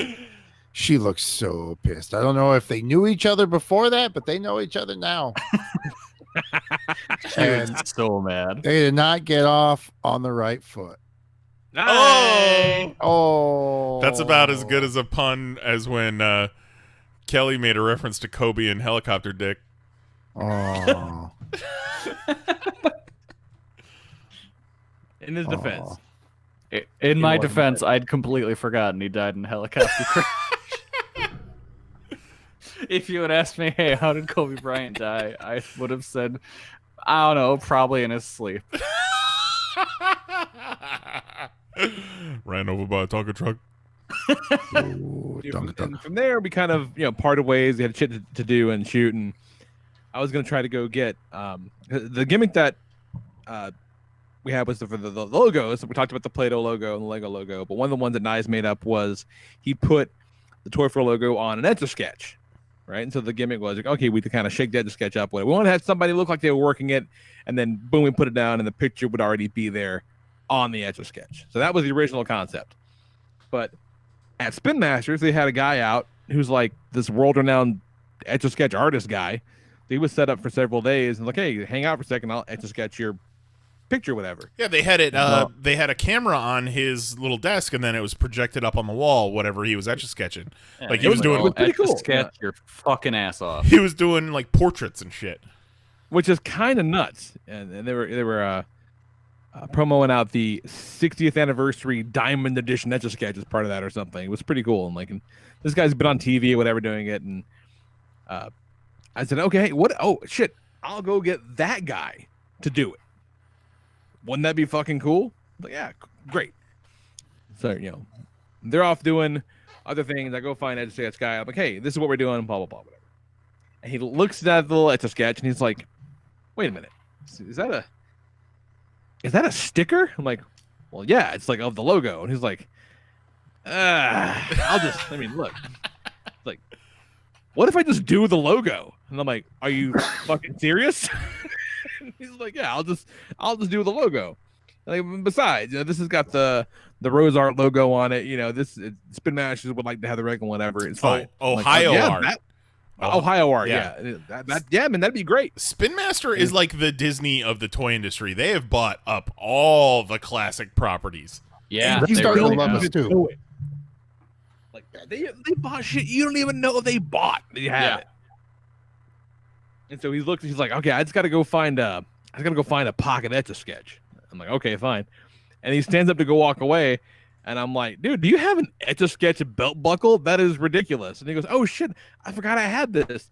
He reaches down and pulls off his Etch-a-Sketch belt buckle, which is a functioning micro Etch-a-Sketch, and goes to work like a magician.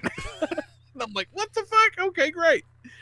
And so I shoot this man who cranked out the Toy Fair logo, like, in insane detail on this Etch-a-Sketch that is, God, I'm going to say what? Maybe... the screen is maybe 3 finger lengths wide. Yeah. It is a small screen, and he fucking cranked it out. Like, it was very impressive to see. And no lie, it looks way better than the sticker. It was fucking nuts. It was insane. That was a good get, Lee.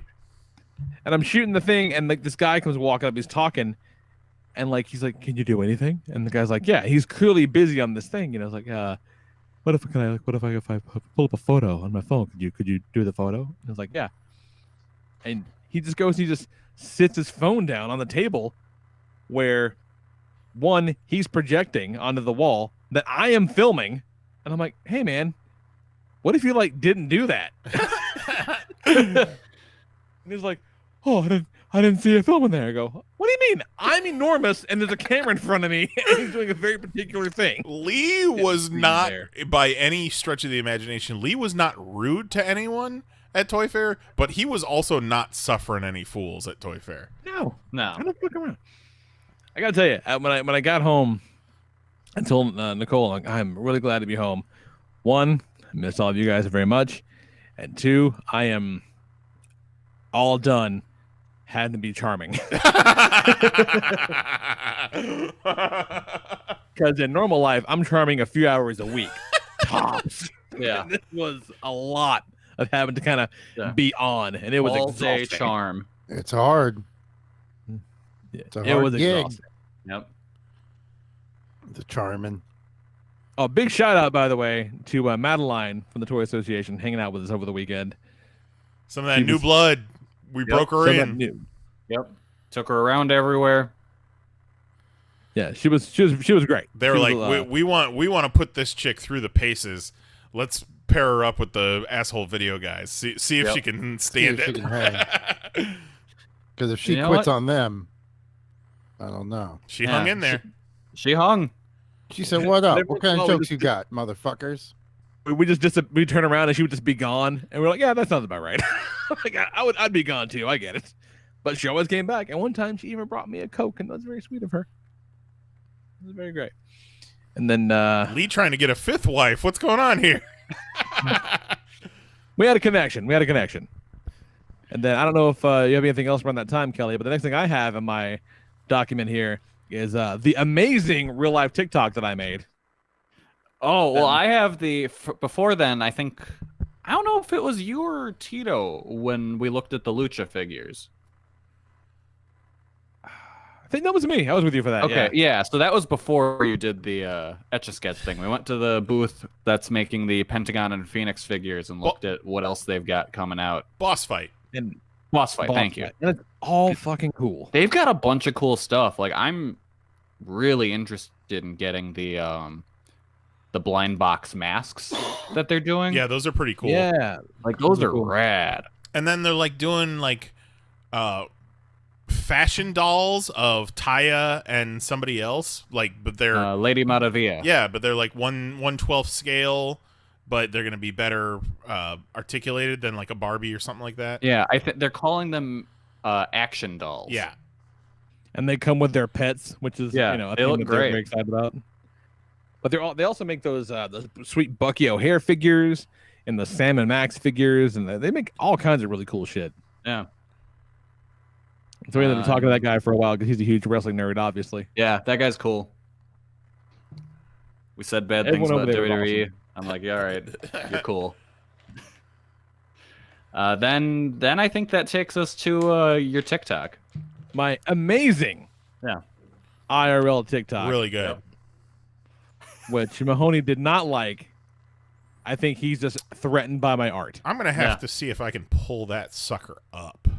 That is the only logical conclusion. He's threatened by the artistry that I put on hand here. Well, set the stage. Set the stage. What was the environment we were in? We were on the floor as Jose was trying to shoot a indoor hopscotch match. Yeah, thing. that's right. Yeah, and next to that was one of these crazy not a rose art, but like a rose art. There's all these kinetic sands and shit, and they have this weird foamy sandy thing or whatever. And I'm I was playing with it. It was very rewarding, and I don't remember who said it first, but one of us was like, "I'm gonna make a TikTok out of this," and I'm like, "I am gonna make a TikTok out of this and send it to Mahoney." You know what's fantastic is, leading up to this show, everybody is so worried about the coronavirus, but then there was so much shit in Toy Fair that people are just sticking their hands into. Yeah. But you know what? We also went hard with the hand sanitizer. Oh yeah. I mean, at one point, Tito put on a wig. And then he's put some hand sanitizer on my head. Put the hand sanitizer on my head, and hopefully this doesn't turn my hair white. Yep. Did you queue up the TikTok? Let me see. All right. If you need it, I can share it. No, with you. I've got it. I just want to show it on the screen. Oh yeah, of course. You definitely want to show it on the screen. You don't, because the audio doesn't quite get it for you. No.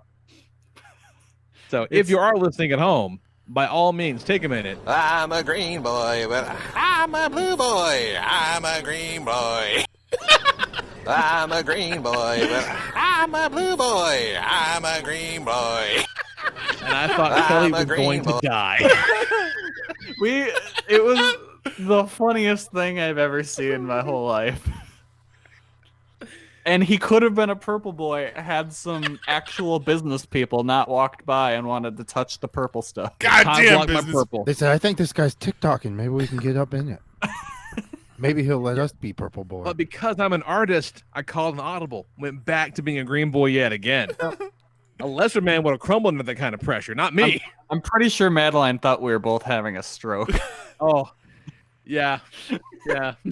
Because we were inconsolable for a solid 10 minutes.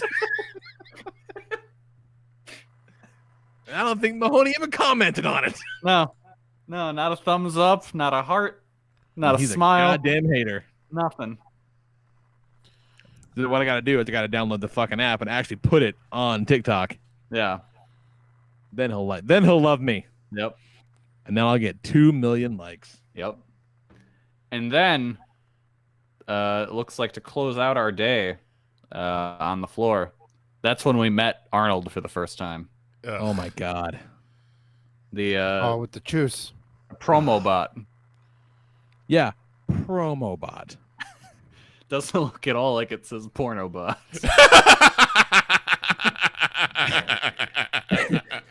That is the it absolute first thing that I saw when I saw that logo.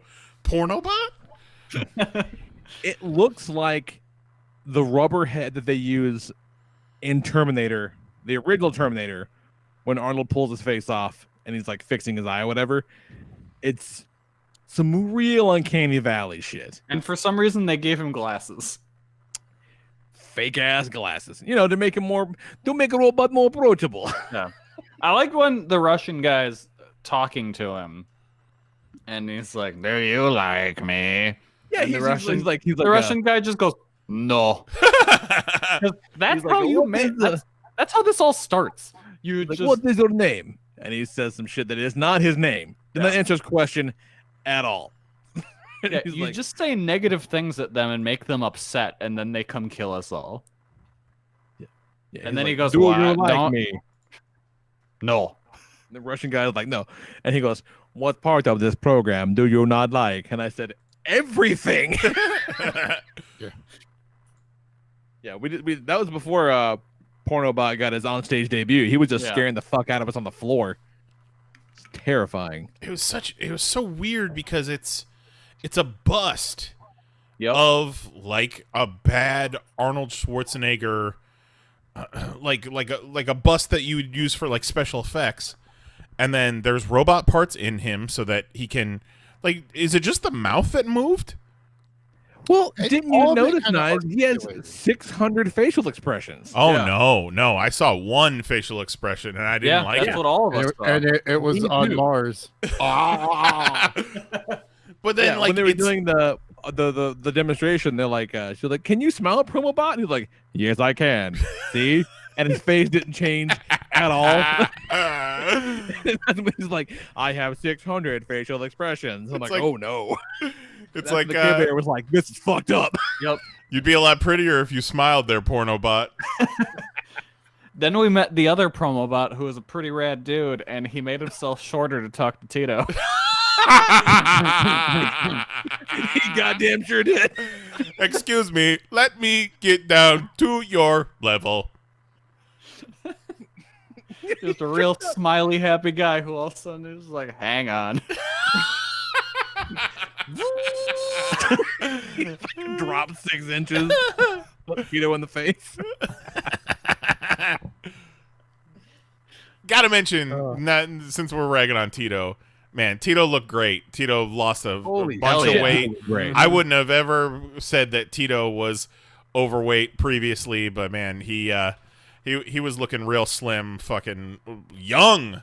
Just looking like a young blowhard. I saw him with his shirt off. Than me. I saw him with his shirt off at one point. Woo! Nice. Putting in the work, Tito. Putting in the work. Goddamn, you 22? Looking younger than when Jose was in middle school. Shit. Only if you're 5'6". We hit up Buffalo Wild Wings for dinner, and that's when we had so many drinks on the table. Oh, was that was that night? That was that night. That was the most hood. No, I think. I don't. Fucking No, it was remember. Sunday. You're right. That was then. That was the 'cause most. we were trying to go to, And that's when I fucked up the times on the Nintendo store. Yeah, you should have never told us. We would have all believed that Google had the wrong times for it. See, this is what happens when you mark your days of the week with just the first letter, and there's 2 S days right next to each other. Yeah, but like, you know which ones come first, right? Damn, Yeah, silly but if- sucker. But also, just Toy looking Fair through. fucks with your days of the week so bad. Yes. Because Tuesday feels like a Sunday. So we did get a lift to go down that way because it was gonna be a little bit of a walk. Because that was the lift that almost splattered those 2. Right, well, That is first, exactly that. first we tried to get an Uber, and it was going to be $80 to get us down to Nintendo New York. $80. So Kelly was like, "Oh, let me pull up a Lift. Oh, $13." Yeah, do that one. So Do that one instead. we were doing we were doing our vape culture bits, right, in the in the lift. Oh yeah, we And sure were. I was in the middle of a bit. I was talking, and he nearly pancaked 2 pedestrians. So I'm talking, and I go, "Ah!" Like, had I not been already talking, I don't know if I would have made a noise like that, but I sure did. And I made that noise, and no one responded to it, and we just kept driving. I think the rest of us were just so shocked that those 2 people almost died in front of us, and the other guy was just like, another day at the office. To be fair, they were jaywalking, Oh, they were in the wrong. but he was ready to just fucking go for it. He's trying to prove points. Yeah, So, they don't fuck around in traffic. They don't fuck around with New York traffic. He drops us off at Nintendo New York, which is at 30 Rock. We get out, and obviously it's real dark inside Nintendo New York, and it dawns on all of us like, oh, this shit is motherfucking closed. And Kelly's like, oh man, the fucking hours on Google were wrong. What the fuck? And I'm like, all right, whatever. You know, because we'd planned to hit the Nintendo New York and then the Buffalo Wild Wings within walking distance. And as we're walking to Buffalo Wild Wings, Kelly's like, "Nah, you guys, I was wrong. I got the hours wrong." I was like, "God damn it, Kelly! Don't tell us that." I'm an honest boy. What Yeah, can I you say? can be honest, but also withhold information. Yeah, that's not exactly the same thing as lying. And then we go to the most hood fucking Buffalo Wild Wings I've ever been to in my life in Times Square. Like, the fucking servers were going to throw hands to see who could serve the table. We had at least 4 different servers come up and be like, "This is my table. What's up? What do you guys want?" Yep. Like, they already took our drink order. Yeah. We're standing 4 at the servers, all competing, and yet the service was shitty front to back. yeah, terrible. Like, we're standing at the host stand, and I see a man and a woman server come out of this room and just looking disheveled, and the chick, her tag on her shirt is hanging out. And it's like, I wonder what you guys were doing in there. They were obviously canoodling. They were canoodling for sure. And so we make our drink order, and Jose goes, "Hold up. Water's for the table." Which isn't such a big deal if it's like 4 people sitting at a table, but there were 7 of us. So you guys all wanted to share waters? No, not at all, not at all. But that's like a lot of extra cups and a lot of extra work for a server. So like they come out with They should expect waters for the table. they came out with 14 fucking drinks. And like How many of us actually even drank the water? I knew Jose did it, and I know that's also Jose's MO, but I don't think Kelly and Lee noticed the waters for the table order. Until they hit the table, and What the fuck is all this? we all have 2 drinks now. Well, I thought everyone was going to have a water, so my bad. And I would rather say water for the table than I get a water and then somebody sees a water and then they want a water. Because I'll tell you what's more annoying. I would rather bring 14 drinks and be done with you motherfuckers than, oh, now you want a water? Then, I go get yeah, a water. go oh, back now 7 you want a water? times. Motherfucker, who wants waters? But that's such a fucking baller move, though, to be like, It is. waters for the table. Hey, no one was thirsty, Jose. Shit worked out. But what I'm saying, and also if you're a server, waters for the table should be your spiel. You should greet them with waters from the table. Right, That yeah. way, I remember at least while I'll be right back, I'll get your order. You can at least drink something, and you're not as angry. yeah, back in the That's a baller day, server move. everyone would get a water no matter what. Like the busboys would come out with water right off the bat. You wouldn't even have to ask. So then the rest of the weekend was for the table. Lee was We had a going to lot of, CVS, and I was like, "Yeah, could you give me some Swedish fish for the table?" Oh man, we haven't even talked about dropping mixtapes yet. Oh man, that was we really revolutionized the euphemisms for taking shits over a Toy Fair weekend, and it's all music related. It was I think it was dropping a diss track first, and then it evolved into mixtapes, and then it evolved into remixes, or like if it was a small poop, like I'm about to do a feature on this track, I'm gonna sing the hook. And then, like, this is going to be a double album. Yeah. It's really good code for, like, explaining what kind of poop you're about to take. Yeah. Yeah, so for everyone listening, if you want a new way to describe taking a poop, just say you're about to go drop a mixtape. Yep. Or a hot diss track. It works. Depends Yeah, on the I've been- volume. Depends on how hot that beat is. Right. Oh, yeah. It's a good time. It's very, very informative and fun.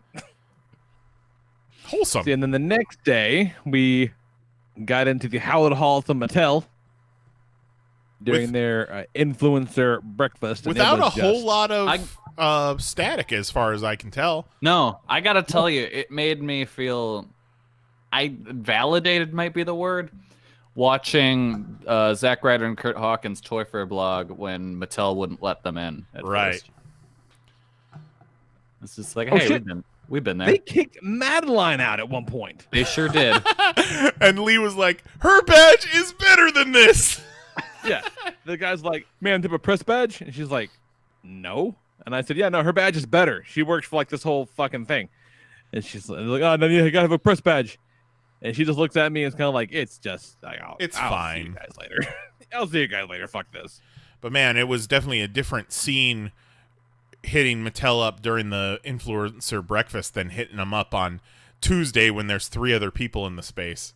No one Yeah, they were- rolled their eyes once. Yeah. Yeah, they all seem like they wanted to be there, Yeah. which is a marked improvement from last year. Caught him early enough. What was up with the fucking Baby Yoda they had at Mattel that was like floating? It was just like spinning. I don't understand why Mattel had a Baby Yoda. I figured Hasbro had that locked up. I think it's a plush. Yeah, Maybe they they got some watched. kind of weird thing for it. So it was hanging. It wasn't actually floating. It wasn't even hanging. It was like in the no, basket, sitting Yeah. on a thing. Yeah, but it Yeah. looked like it was floating in the basket. Well, I think it's more like an optical illusion than anything. yeah, just how it's set and spun. They got me In with the that right. visibility cloak. The Yeah. angle to the dangle. Right? Because now that I'm Good looking at enough. the picture that I took of it, yeah, you're right. It does kind of look like it's floating. But like in the moment, it definitely looked like it was just sitting there. Because I didn't get to see much of this. Yeah. I got to see. Well, it's like they had that crazy like a hologram thing. That was kind of that- cool. Like prehistoric rhino or whatever the fuck. Oh shit! Don't talk about rhinos. Oh, we'll get there.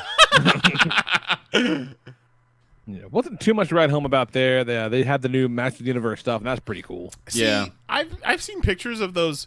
What are they called? Master of the Universe classics. I think so, yeah. And they're like the retail re-release updated Master of the Universe figures. And man, I don't think they look very good. Well, they're very soft. all The molds. details are soft. well, yeah, but they're like supposed to kind of be evocative of the old toys. Yeah, stop doing that. Like, who is it? Is it Super 7 that's doing the real Ghostbusters? It's like, Probably. if you want that, just Yeah. get the originals. I don't get it. I don't get buying old toys for new prices. But they have like modern articulation and shit like that. So like they're not like That's reissues. fine, but I'm not paying $45 for a Leonardo. No, but these Motu figures are like $20. Sure. Like, so that's pretty standard pricing on these guys.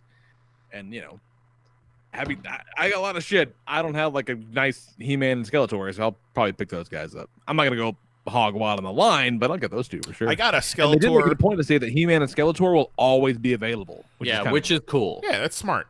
I got a Skeletor when they did the DC versus Master of the Universe 2-packs, and it was a Skeletor Lex Luthor 2-pack. yeah. With the Lex Luthor in the power suit. Pretty decent. Yeah. That's pretty cool. And then and then we did see that. That was when we did the cool domino thing. Was after that, Yep. Domino's Fuck came yeah. after that. and it was kind of nuts. They had set this thing up for like 2 days. Yeah, it was 2 prior, days. and it was this massive thing. They have this kind of world-renowned domino artist, and they had this. I mean, a pretty stacked crowd to knock this thing over. It was fucking cool. Like it was really neat. And she was, super sweet. She's like, yeah, I just like making dominoes and shit. I was like, all right, cool. I want to know how many times they were setting shit up over the 2 days, and they knocked shit over and they had to start from scratch. It really freaks me out just to think about it. Yeah. Like I told Jose because we were talking to her before. We didn't realize that she was the one Yeah, that she set it was all up. messing with the cameras and shit. So I just thought she was the one making sure it got filmed because Yeah. it was H5, but we didn't know what the fucking H5 And you was. figure you see her messing with the cameras, you've got an open line of communication. Yeah, it's That- like, oh that's shit, we got cameras too. Yeah. Fuck. Yeah, so we talked to her about it, and then he and I were kind of figuring out okay, this is what we want to do. And I told Jose, I'm like, I'm not getting on that stage. I want to be nowhere near where I could knock those down. Could you 'Cause imagine? I am not having this on me. Not me, mother. Yeah, because she looks like she's, like a kid. Like she looks very young. No, she's like, nah, I'm balling. I'm H5. Fuck you. That's pretty nuts. exactly what she said. Yeah. Kinda. But yeah, no, it was super cool watching it all fall. Yeah, it was basically the main stage that they used for New York Comic Con, and that whole stage was a big ass domino setup, Yeah. and The fall lasted for a minute 30. yeah, there were a couple points where I was like, oh no. The crowd's like, and then it picked back up, and it's like, yeah. Yep. Fuck yeah. I'm like, you know, when you get up on the stage and you see it all put down, you realize that those lulls are completely by design. Yeah, is it's just kind like of insane. little setup portions. Yeah. My Yeah, favorite part of it was after it was done, two dudes walk by the stage and they go, "Oh man, we missed it." Oh my god, was that Shaq? Dude, you think that was Shaq doing the fucking dominoes? I did also enjoy someone looking at the GoPro we set up, that Jose set up in front of the thing, and going, "Oh man, that's one of those disposable cameras you get at Walgreens. You know they don't distribute film anymore. They don't do that. They don't even develop it. You just take the pictures and throw it away. It seems like a They don't waste." sell it. I don't know why they sell them. They don't do it. Sir, So crazy. you were wrong. What was okay? So that's one of our most fun things about doing Toy Fair is just hearing the non sequiturs around us. What was the one that you heard, Lee? Oh, I had a couple of pretty good ones. Yeah, Lee got a couple good ones. So the first day was it was around the Mezco area, so there's kind of some neckbeards around, and a couple of neckbeards are walking together, and I just hear the one guy say to the other one, "Oh, is he the guy that always looks like he has to take a shit?" And that one got pretty good. And the other guy was like, next- yeah, that's him. Yeah, the next day, these were not neckbeards. These were like adult professionals. And it was like two guys and a woman, and they were talking about something. I don't know what. But the one guy looked at the other two, and I just hear him go, "Yeah, him and his fucking toothbrush." Like, I just would love to know the pattern of behavior that led to him and his fucking toothbrush. Must have roomed with them a bunch of times. Yeah. Like, what does Trent do with a toothbrush that is so bad? Fucking Trent. And then next thing I got, let's see what Diamond. I got DC next. DC. Very No, cool shit. Diamond. DC turned into Diamond by accident. Yeah, a little bit.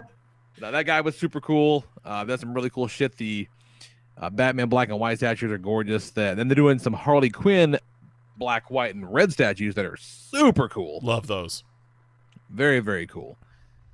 Then we fucking hit up Tidy Mac again, and he gave us some of the best content of the weekend, as usual. Good old Toddy Mac.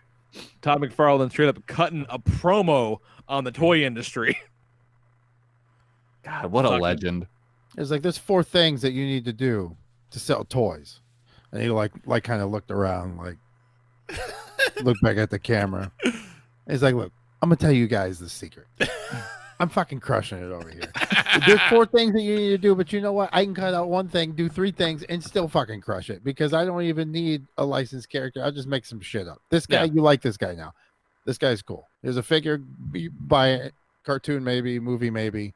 Yeah, because I mentioned that the Hellbat from the new DC line that they're doing it's huge, and it really is. It's very big and it's very heavy, and there's a lot of plastic in that damn thing, and it's like the kind of thing that anyone else would charge like $50 for, and you can get it for $20 at Walmart. It's crazy. And he's like, "Yeah, check this shit out." And he walks over and they have like a little display of like all the Series 1 Spawn figures from the 90s, and he picks up an Overkill. He's like, "Yeah, no one knew who the fuck this guy was. You feel how heavy that box is? I sold a shitload of those. Sold those all day long. Lots of plastic. It's very high quality. That's all that matters." I'm like, yeah, you're right, he was Todd. one step away from being like, you gotta do 4 things to sell toys. Suck my fucking dick. This is how it's done, you fucking mooks. Yeah, Kelly's like, "Yeah, we saw you last year. You said you're gonna hit the ground running with this DC stuff. You weren't kidding." He goes, "I'm just walking." We're like, "Oh, right, Todd. Sorry." He's like, "I have yet to begin to run, son." All right. But Toddy Mac, this motherfucker, there was a gimmick Nice came up with that was the Viewmaster. And you click the Viewmaster, and it's supposed to be like a transition. So we're shooting people, multiple people before Toddy Mac. So multiple clicks of this throughout time. And then, we even all held it and clicked it and fucked around with it. Yeah. I had bought a slide that was like vintage New York, but the one that came with the Viewmaster was endangered species. And that was the one that was in the Viewmaster when you guys were walking around with it. So out of all these clicks and touches, it finally lands into Toddy Mac's hands. And we're like, hey, this is the spiel. This is what's going on. This is what we're going to do with the shot. All we need you to do is just do this thing and click it and do it. So he does it. He clicks it. He does the thing. He looks at the thing. And then everyone starts talking. And he's like, fucking rhinos, dude. Rhinos are my favorite animal. And then Kelly's like, oh, that's my mom's favorite animal. And he's like, yeah, because they fucking rock. They were the dinosaurs that were too stupid or too smart to die. Fucking dinosaurs. And he pounds his Like chest. alligators a little bit, but fuck alligators. It's all about rhinos. He fucking Yeah. fist bumps his own chest like fucking rhinos. Slams it. Yeah, it was after that one. He was like, fucking alligators, fuck them. Fucking rhinos. Bam. Pounds his chest. He's like, all day. Fucking rhinos.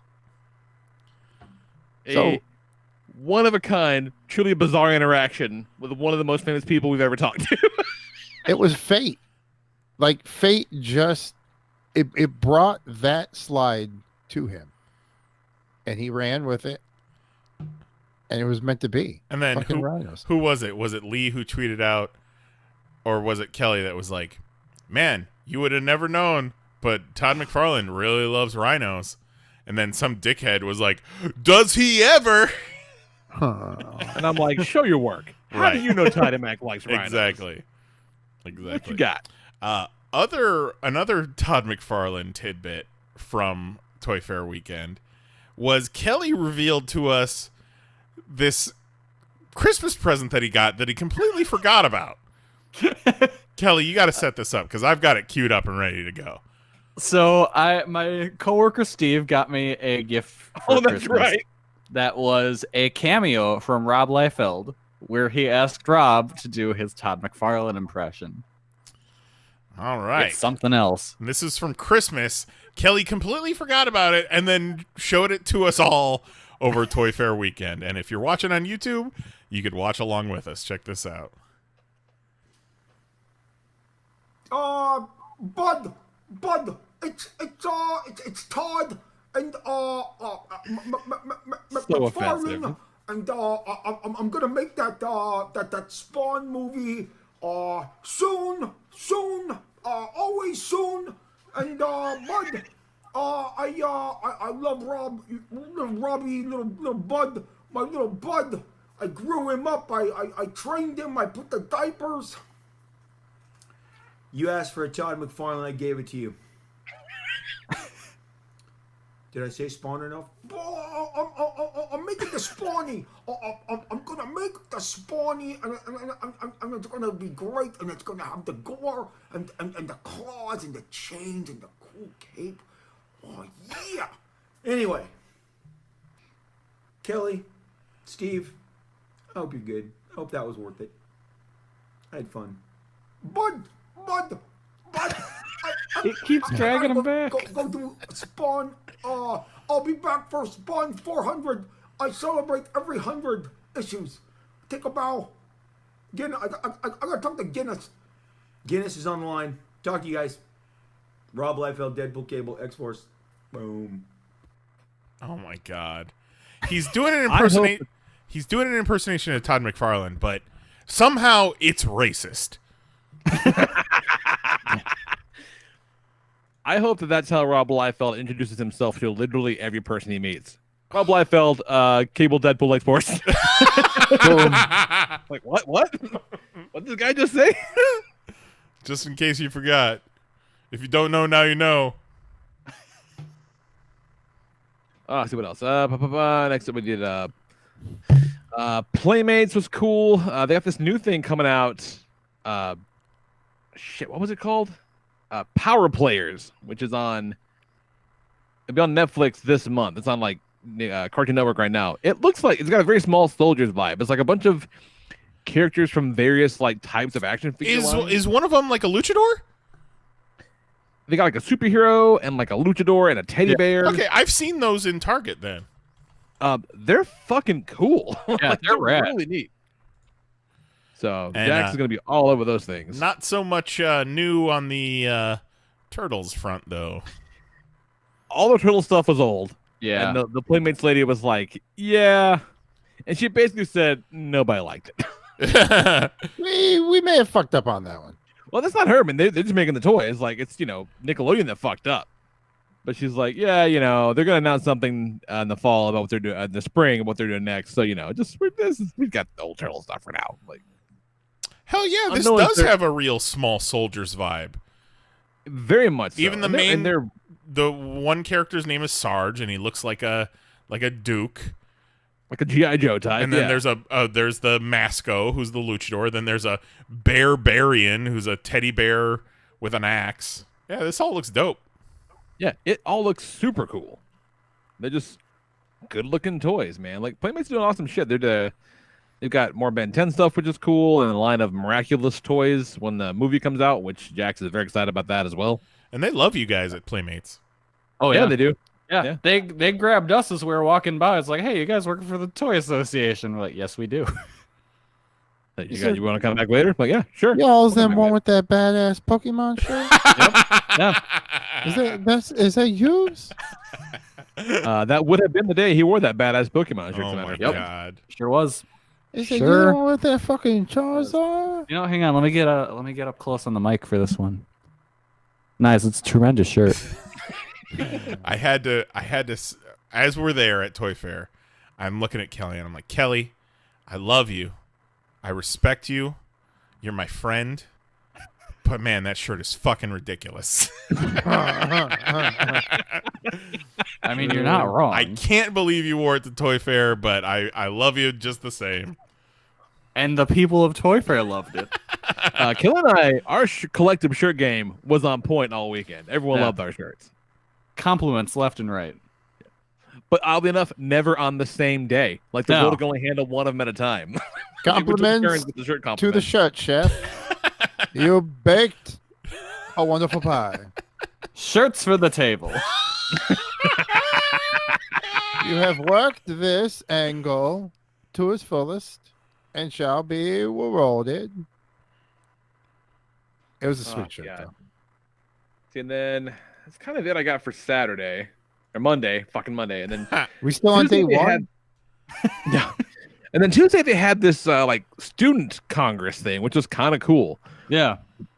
They brought in college students to talk about what kind of a careers in the toy industry would be like. And it was kind of neat. We had some cool students and kids, and they helped us out and shot some videos for us. And Tito stole one of their bags. I was gonna say, Lee, you skipped the time Monday where you and I went rogue. Oh, we saw some really cool shit when we went rogue, didn't we, Kelly? Yeah, we went and looked at Japan shit. Oh. 'Cause I think 日本のたわごとが好き。ナイクスジャパンシット。 I think Jose got tired of me yelling at him. Sent us away. Because Jose kept going the opposite direction that Kelly said that they were supposed to go, and he kept making promises he couldn't keep. No. Hey, we did everything except for one thing. And I never promised those motherfuckers anything.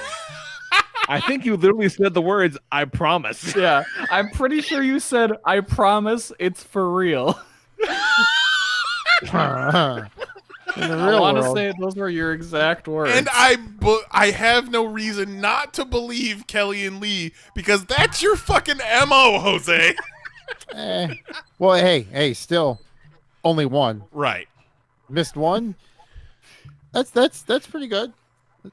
I'll take them odds. We were talking about it after the show, and he was like, and they were like, we're waiting on you guys. He was like, waiting on us? Fuck you.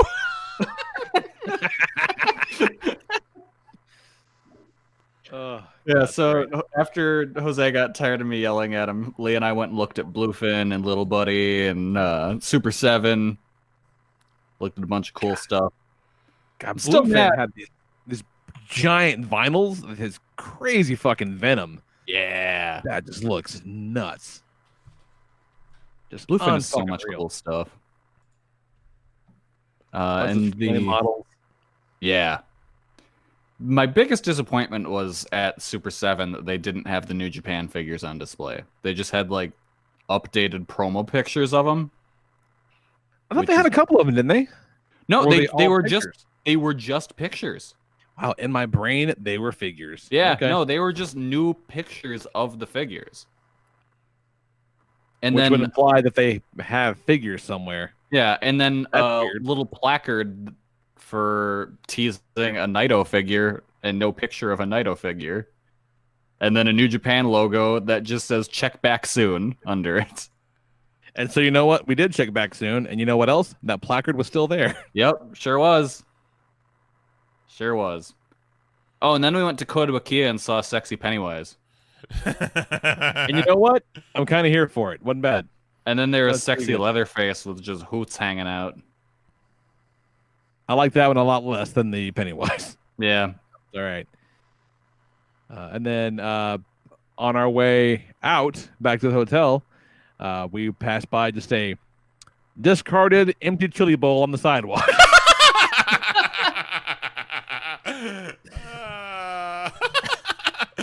And oh, the stories we made up in our minds. I'd like to believe that someone ate it and it was so good they were raptured away. Leaving Oh, behind this is my only the moment. bowl. This is it. Yep. Just a fucking discarded bowl. And then my rationale was they were eating the chili and they looked around and they just see all the trash everywhere and they're just like, I'm just gonna set this down. They'll pick it up. Trash will come get it. Yeah, because you know what? New York, you gotta step up your fucking trash game. It's everywhere. Because they got no alleys. Where they supposed to put this shit? Oh, I don't know. The sidewalk. Great idea. City's trash. Can't imagine living there. Cannot fucking imagine. Yeah, I like going to New York. I also like leaving. Yeah, I could never live there. It was not as magical a city this time around for me. I don't know what it was. Maybe because I didn't fucking get into any screaming matches with weirdos in pizza places. Yeah, we only had the one on guy that front. threaten to suck our dicks while Right. he was talking about systematic oppression. Yeah. Oh, I'm gonna suck your dick. Like the first night I was like, oh man, or I think it was Sunday. I was like, man, the freaks really come out on Sunday. And then by Tuesday I was like, oh wait, the freaks are just out all the time now. Yeah, I had the realization at some point that, like, while walking about, I could just shout at the top of my lungs literally anything, and it wouldn't matter. Right. No. And the only people that would look are tourists. Yep. Or the other crazy people who'd be like, man, this guy's spitting. This guy's dropping a hot ass mixtape. Fucking ridiculous. What else? Okay, so we did the Student Congress thing, checked out Spin Masters, and they showed us a whole bunch of miracles, as they always do. Their DC figures look pretty cool. Spin Masters is always a good time. Fucking ninja bots are super cool. Oh shit, we skipped over Goliath. Did we? Which was what, Monday? Yeah, that was Monday. Yeah, okay, I got no photos of that. Okay, Yeah, so because the only Goliath, picture I have is the weird like face paint thing they have that looks like terrible Photoshop that I was gonna send to Mahoney and say you should get a job here. Take out whoever's got their job. yeah, Goliath is always a good time. Yeah. Yeah, they're hoops. Because I was wearing that shirt when that guy complimented it. So yeah, that was That's Monday. right. Yep, that's true. You're right. Yep. So they were showing off all their sweet new games that they've always got. They've always got something cool to show off, and the people there are always super fun, including the Ron, because his name badge actually said the Ron with the flyest shoes and all the Toy Fair. That dude rules. He was a few cheats to the wind by the time we got there, more than a little bit drunk. People get And lit just on Monday of Toy Fair. having a Making goddamn ball. deals. And so we want to see, like, show us all the new games, whatever. And the girl who was showing us around was having a bit of a time because, like, you know, they're prototypes. You know, Everything was broken. Oh my god! none of it was production ready. Like, nothing was working the first time. Every one of those robots that the kids were demonstrating in the Robots on Parade, none of those things worked. No. A lot of that going around. And they just kept looking backstage like, what the fuck am I supposed to do? Yeah. Yeah. The snake's not biting. Yeah, so the snake thing was like it all worked eventually, but it took a minute. Because a lot of stuff's still prototype. So yeah, they're all that supposed to shit was do still prototype. A certain amount of things. And so the one thing that really kind of stood out the most was Rainbow Ralph. Jose, tell us about Rainbow Ralph. So it's a unicorn that you roll a dice or something. Something determines how many times you pump the unicorn, and every pump makes it spin. It's kind of like the same concept as Pie Face, where you right. don't want to be the one getting Ralphed on. So at a certain point, the unicorn's so dizzy it throws up. So we're shooting this demo, and it's silly string. So the first go, it doesn't shoot. So it turns out that the silly string's out. So they put a fresh new can of silly string. This silly string can must not have been broken in yet. So it was the freshest silly string can that's ever existed. Yep. I'm ducked down on my knees, holding the camera, holding this gimbal, getting the shot. And then she goes to squirt the thing. And all of a sudden it just shoots like the most liquid. Instead of silly string, it's silly string liquid. And it fucking hits the camera and it just shoots this big old wad of silly string liquid directly into my mouth. I'm like, ah! And they're laughing their ass off. Everyone's laughing. I'm laughing. She's embarrassed. She remembers for next year, though. Yeah, if she could have crawled the hole and died, she would have. But she popped hard when I said you guys should change your model to our toys spit in your mouth. But it was a good time. So I believe that was Mary, right? Is that her name? Yeah. No right, names. Yeah. Shout out to Mary from Dental. No, fuck that. Shout out to Mary from Goliath. Also, shout out to Kaylee Anthony. Also, Kaylee Anthony, yes. Big shout out to Kaylee Anthony at Spin Masters. So this guy with the shoes, what's his name? The Ron. The Ron. So we're shooting like the little interview segment, and there's like a city townscape of the new toy they're pushing. So we do it behind that. And fucking what he asked you guys behind camera? He comes up behind me and he tugs on my backpack. And he almost ate a fucking elbow from Lee. Like he tugged on it pretty hard. I'm cocked back ready to go. And I turn around and see it's just, the Ron with his so drunk his nose is just cherry red at this point. And it's like, hey, I want to go. Like, can I get behind her in the shot? And I'm like, yeah, of course, you should definitely do that. That'd be great. Like, I'm gonna come up like a Godzilla over the city. Like, yeah, do it, man, go for it. But like, he doesn't want to commit for the longest time. Like, he would kind of flirt over by the side where the frame is. Like, you think you can see me? I go, yeah, probably. Just get in there. If you're gonna do it, this is a good idea, Ron. Just go for it, you drunk fucker. like, I'm giving you the go ahead. And so then this grown man gets down on his hands and knees and crawls on the floor. I didn't see him crawl. He crawled to get over there? Yes. Because he didn't want you to see him. Crawling on the floor of the Javits. Well, mission accomplished because I did not see him. Not until he got to the building. Yeah. Then he kind of comes in, garage from the back, scares the shit out of her. Jose gets it because he's a fucking professional. Yeah, I start seeing him fucking do his thing, and I'm like, oh shit, is that fucking Shoes McGee up in the background?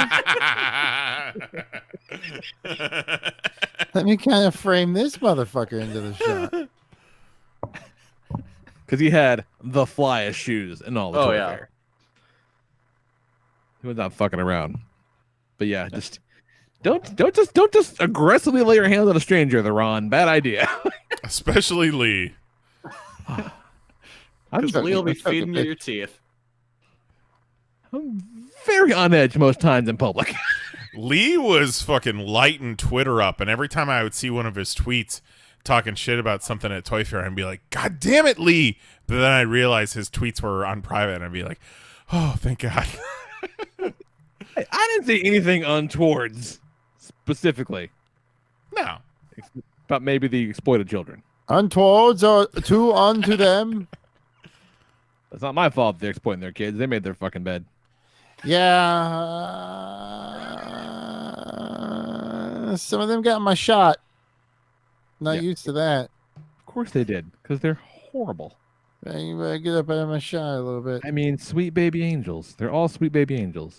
I mean, I know you're there on important business. But then Tuesday, finally, after all this waiting, Tuesday was NECA Day. It sure was. I said, I haven't gotten to see barely any of this show. I'm going with you motherfuckers to Spin Master, then we're walking over to NECA. And I'm just taking it all in. They're not fucking around. Yeah, and we had already seen most of this shit in pictures already anyhow, but it doesn't do it justice. Except for that Back to the Future stuff. That Back to the Future stuff was a surprise. The not only the movie Marty McFly's, but the animated Back to the Future stuff? What? Yeah, those are cool. And we still don't know if they're actually going to be selling that DeLorean or not. Apparently they are, because that Major Brothers video, they talked to Randy from NECA, and he implied that they were going to be putting that DeLorean out. That's okay. Cool. Yeah, you better not be showing up with a DeLorean you're not selling. It just looked very kind of rough, so maybe it's just a prototype, or maybe it's the style, because it's animated style. You can kind of be a little sloppy with the paint, maybe. Yeah. Well, like the big Marty McFly they had, the ultimate, like the two shot doesn't have all the articulation that you can tell, so it might be not finished as well. Sure.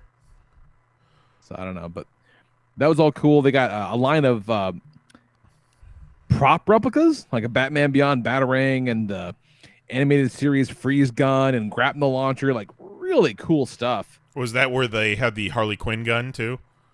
Yeah. But then you guys, the fucking turtles. Yeah. Yep. Oof. So yeah, apparently the movie Turtles are going to be exclusive to Walmart, which breaks my heart. But at the same time, GameStop die, bitch. Yeah, also that.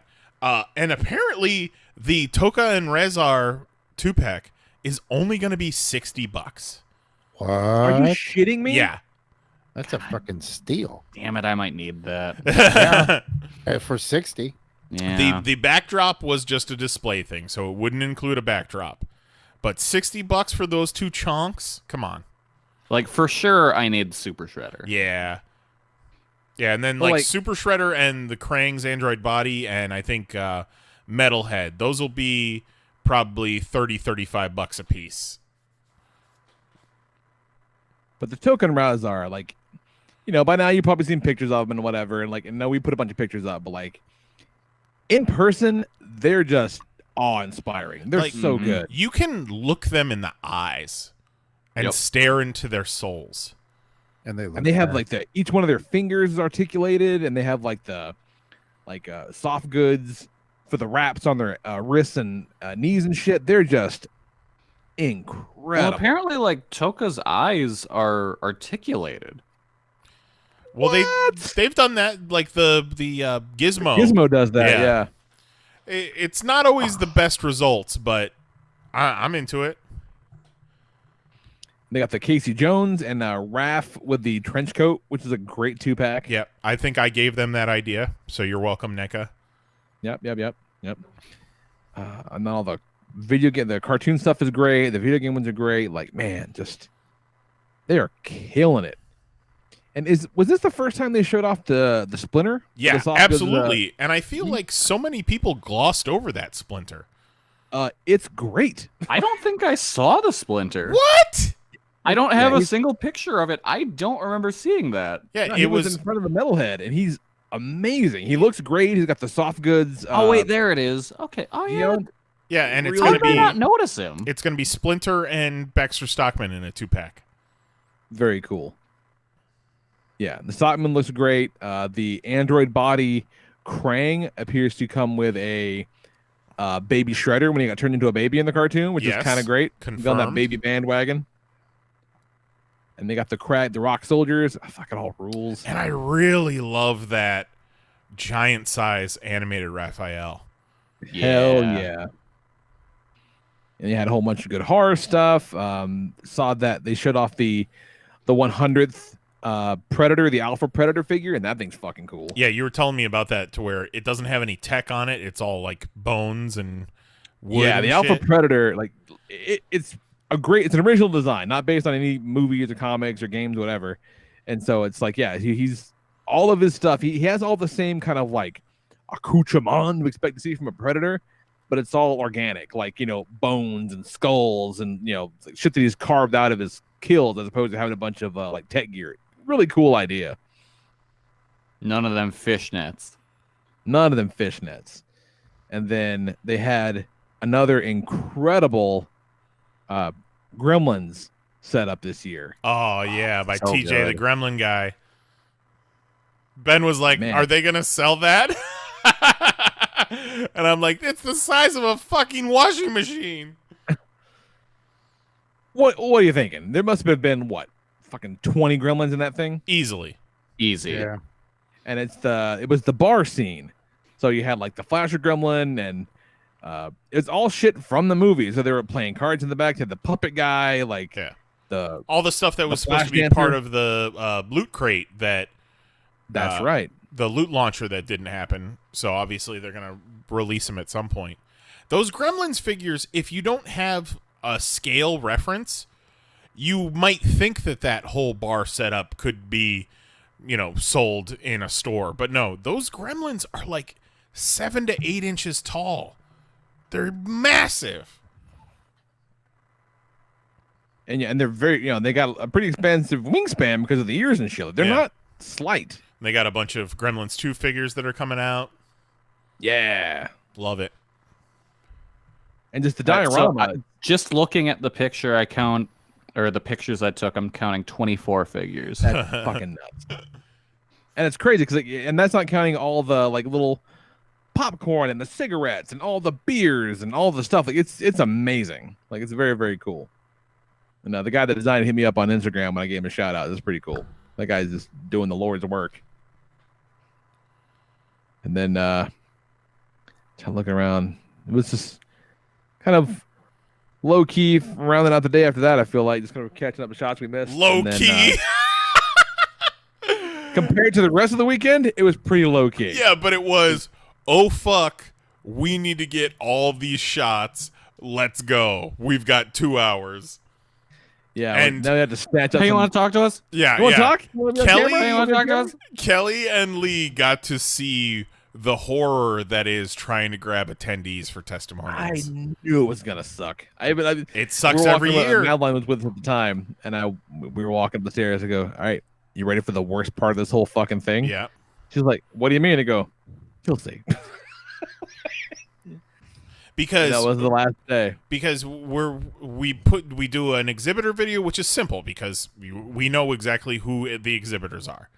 But attendees, they don't have a booth. You know, they're just wandering, and it's not just any person wandering. It's got to be somebody with a specific color on their badge. So as people are walking around the lobby, you're leering at them between their chest and their private parts, and neither looks good.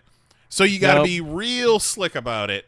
And then, you know, you could tell by body language. If they don't even, like, pause, if they keep walking as you're trying to talk to them, that shit's not happening. I love when somebody told Lee, like, hey, how about maybe later? And Lee just openly is like, how about you just tell me no? How about you quit blowing smoke up my ass? You're not going to come back later. That was when the frustration was getting it. Like, just no thanks, it's fine. Like what later? This shit closes in 45 minutes. Yeah. What later?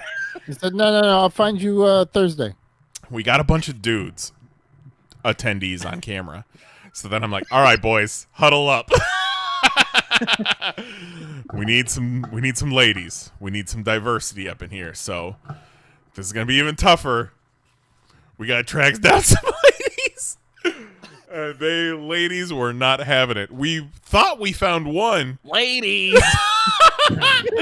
We thought we found one in a group, and she was the only one that didn't want to be on camera of three of them.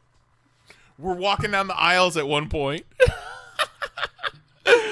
and Kelly and I both noticed the same chick, and we like jump at her at the same time. Hey, you guys want to do an interview? I'll be on camera. You want to check out my new hockey mask and chainsaw? And then that was around the same time that for some reason that chick decided to roast us for standing in the same spot for too long. What the fuck? Yeah, I walked in on that thinking you guys had exchanged some banter while I wasn't around. No. So we had all kind of just being a dick. We had all kind of met up real at an Trump's America, bud. We had all met up at an intersection of a couple aisles, and this one chick kind of breezes by and says like, "Hey, you guys need to catch up. You've been standing here since the last time I passed by here." And I thought she was also a video person, and she was like kind of challenging us like, hey, I'm getting more shots than you. So I say to her, hey, well, let's compare, footage at the end of this. And she says, how about we compare the size of our brains? It's like, brain you, cameraman. I'll just compare it to what's in my brain. Right. And then she like pointed to her head. Like, what the fuck does that even mean? Yeah. It's like, lady, do you know what we're doing here? What are you doing here? Are you taking mental pictures? Hey, you want to be on camera? Video? You in a 10D? Close your badge. Let me stare at your privates for a second. But man, going back to the ladies though. Ladies. We always got to shout out the crazy talent that shows up at Toy Fair. It's one of the best parts of the show besides looking at toys. Yep. Just everyone there, utterly fuckable. Shouts out to Schleich. Oh, shouts out to Schleich. We're going to have to send your girl Lana a link to this episode. Yep. Let her know that she will one day be your wife, and we'll see what we can make happen. Lana, shout out. She wanted to listen to the podcast. She sure did. This chick, Lana, bless her heart. Every time you guys would go to that Schleich booth, she was so excited to see you. It was great. To the point where, I don't know if you guys were talking about the podcast, or she just assumed by looking at your shirt that you guys had a podcast or what. But she was super excited to listen to your podcast. And then, like, on the last day, we're milling about, and she's leaving. And she's like, bye, guys. Great to see you. Cool hanging out. And, like, I'm waving at her and saying bye, but I never, like, even encountered her. I only saw her on video. But, like, I felt like we were all black friends at that point. Yep. Wait, we're all what now? We're all black friends. And then, who's the only person to email us after the show? Lana. Yep. She's the she best. was great, man. Yeah.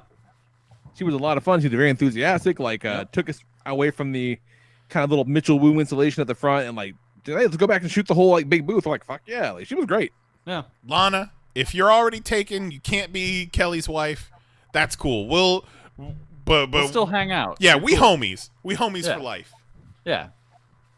You're right. Sure, shoot the Schleich booth.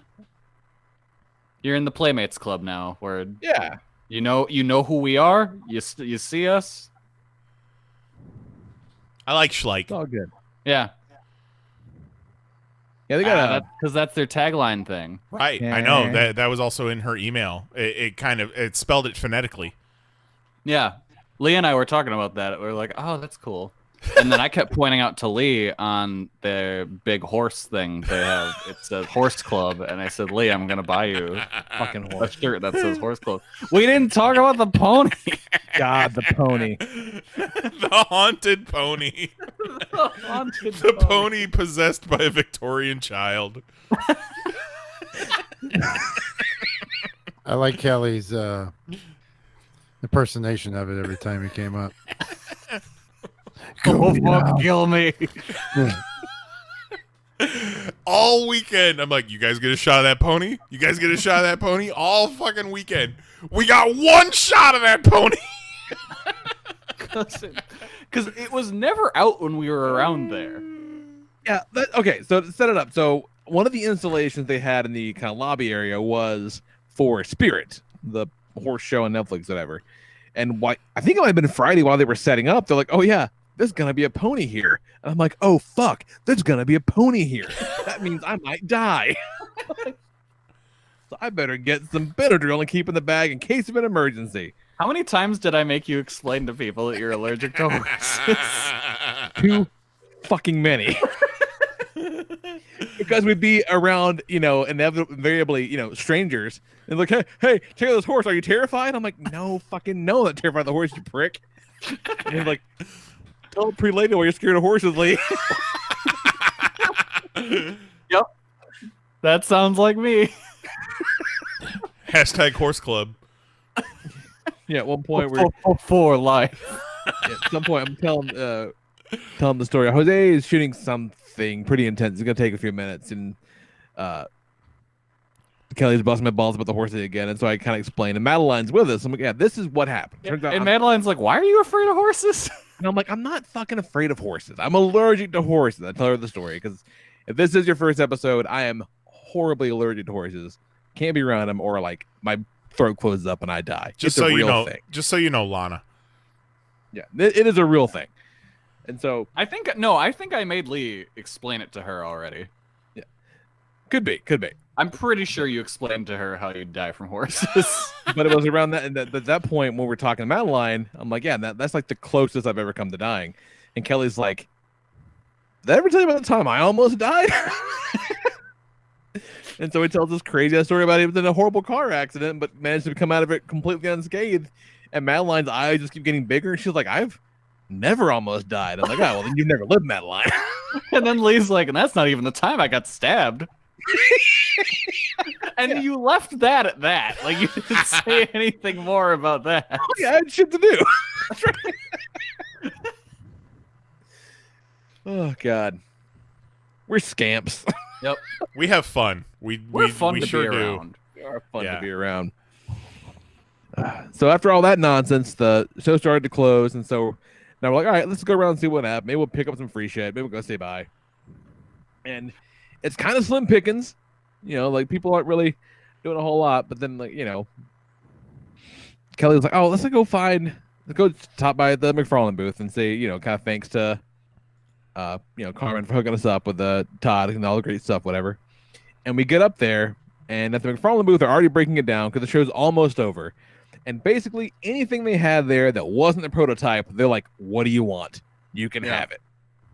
And so we're like, oh, yoink, yoink, yoink, yoink, yoink, yoink. At one point, this dude's just bringing up stacks after stack. And I ask him, like, dude, do you need help?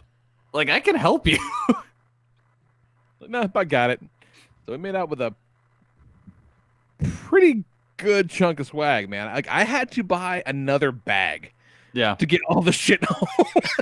That's so much stuff. Then I brought some of my hero figures home for the kids. I brought a Bakugo and a Midoriya for the kids because that's Zoe and Jax's favorite, respectively. And both of them are like, Zoe's like, it's too big. Jax is like, I got the little ones. I'm like, all right, I guess I have my hero figures now. So I need all of them now. I better pre-order the other ones that are coming out. And so the new wave will be here on Friday. And this is after I've said specifically, yeah, these are really cool, but like, I don't really have space to have these things. I'm just going to pick these up for the kids. And now they're on, guess what? I found space for them, you guys.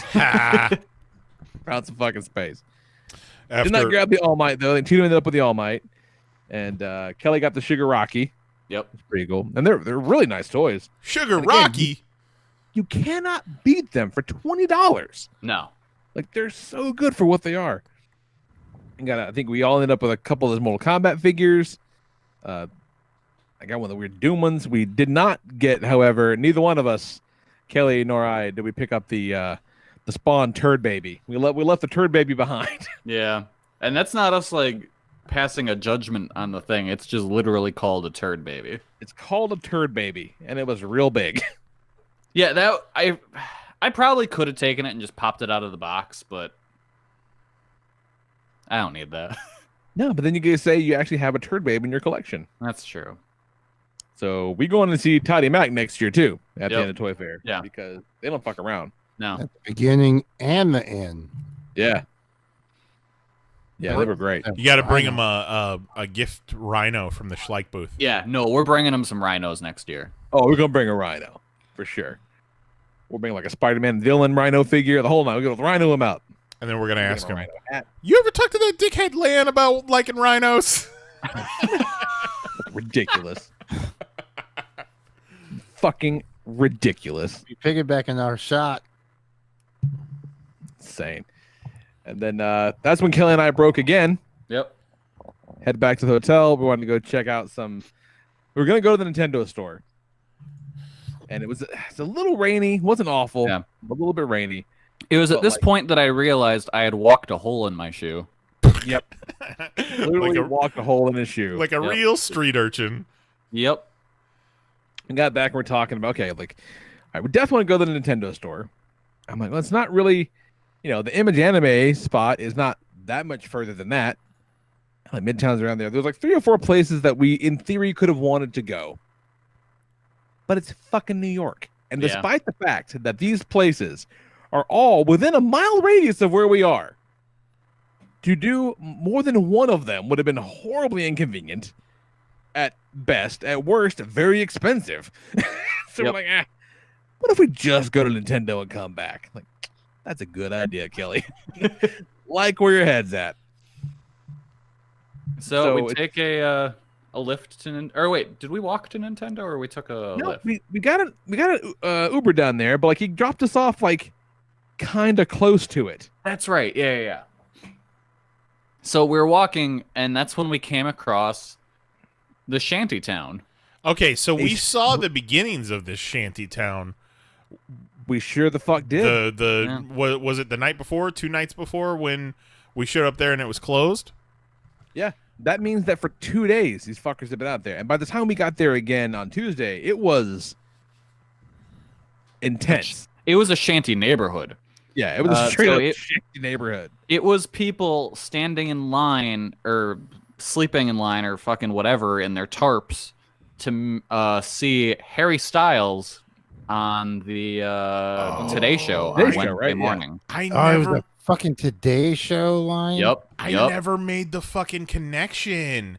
Because I remember you guys talking about the people waiting for Harry Styles, but I never even thought that's what the people waiting outside of Nintendo New York were waiting for. Yep. I wouldn't have made it either if I hadn't seen the sign that said Today's Show general admission line starts here. Holy shit. Yeah. And it was long. And it was not warm out by any means. No, it was cold and rainy. And I just got upset because I'm like, we've been walking by people for the better part of the week that are sleeping on the street because they got no fucking choice. Yeah. And these lame ass white kids are like, I gotta see the Harry Styles. And Lee just goes, Make a I hope they got sound. sick. I hope they all got sick. Just fucking a line, just a neighborhood block full of pneumonia, you fucking dinks. Ridiculous. And it was, I don't know, what do you think? A block and a half? Two It's blocks? At least a block. Like somewhere between 1 and 2 blocks. And it was just, they were blocking up the sidewalk, and it was just straight up tarp city. It was fucking crazy. Yeah. Like, and I don't want, nor have I ever wanted to see anything that bad. No. Like, God, that's too much freedom. At first Too I much saw it freedom and to I look was like, is there a iPhone or something releasing? Some new Jordans? Yeah. You guys But trying to the thing get is, some though, like, amiibos to jerk off on? I'm pretty Harry sure phone. those Today Show tickets are free. So Yeah. basically, you can see Harry Styles for free. Yeah. But free, quote unquote, because you have to like sleep in the fucking street for 2 days. But then what? You get like 2 songs, maybe? Right. Not like it's a full on. That's so stupid. And just Yeah. Harry So- Styles? You don't even get like Tiger Styles or like... Joey Styles? So stupid. AJ Styles? It was very upsetting. But the Nintendo store is pretty cool. Yep. Went and bought I got 2 shirts, a pair of socks, an amiibo, and a Pikachu figure. Should have bought yourself some shoes while you were at it, little street I urchin. don't think I didn't look. He looked. He even asked the lady, "You guys got any shoes?" He was like, no. Please, mom. Please, mom. Do you have shoes? I told Lee, I'm like, hey, if they got shoes, I might buy some. I bought one off your feet. Do you have any Charizard shoes to match my Charizard shirt? And I did buy. I picked up the Figma Red from the Good Smile Company while we were there because it's really fucking rad, and it is the Pokemon Center version, so it comes with a little Pikachu figure in addition to the Squirtle, Bulbasaur, and Charmander. And we kind of talked a little bit about, this how like I'm not paying $45 for a Leonardo, but figure arts are different. I feel like your Figmas kind of fall under the figure arts clause in that. And Figmas have really stepped up the quality over the years. Absolutely. Yeah. Because they were kind of junk for a little bit. Like, I know a guy who had the, when it first came out, the Samus Figma. And, like, one day he was watching TV and the legs just fell off. Oh, God. Like, it was just, because he had it on display, next to his TV, and he's just watching, and all of a sudden, there go the legs. Oh, that's horrible. Yeah, but now He ain't got no balls. And that problem, like, wasn't uncommon, I guess, but they've really stepped up their figures. And I have a few Figmas. Like, I have 3 of the Berserk ones they've done, and they're all great. Yeah, this thing's wild, man. They have he's got like the clothes he's wearing are made of a very soft material of like the base body. So like they have a lot of give to him, and just the joints are pretty well hidden. He's got a shitload of hands, and like all the little Pokemons are very well painted. Like it's an excellent figure. Like it's outstanding. It's very, very good. So luckily I'd already bought a bag at that point.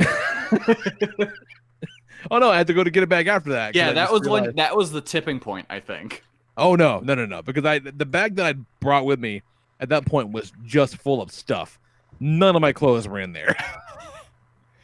And you had already decided socks are not making it home. Oh, that was before that was even a problem. Those socks were fucked.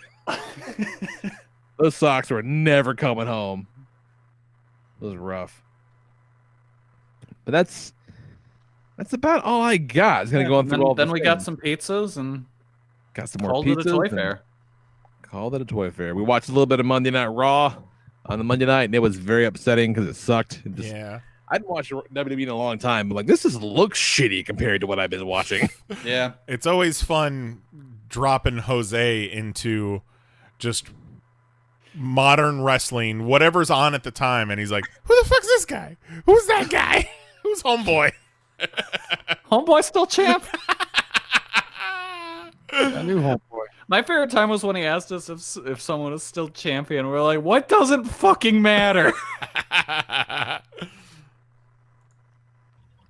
Well, you guys talked about the McFarlane My Hero figures.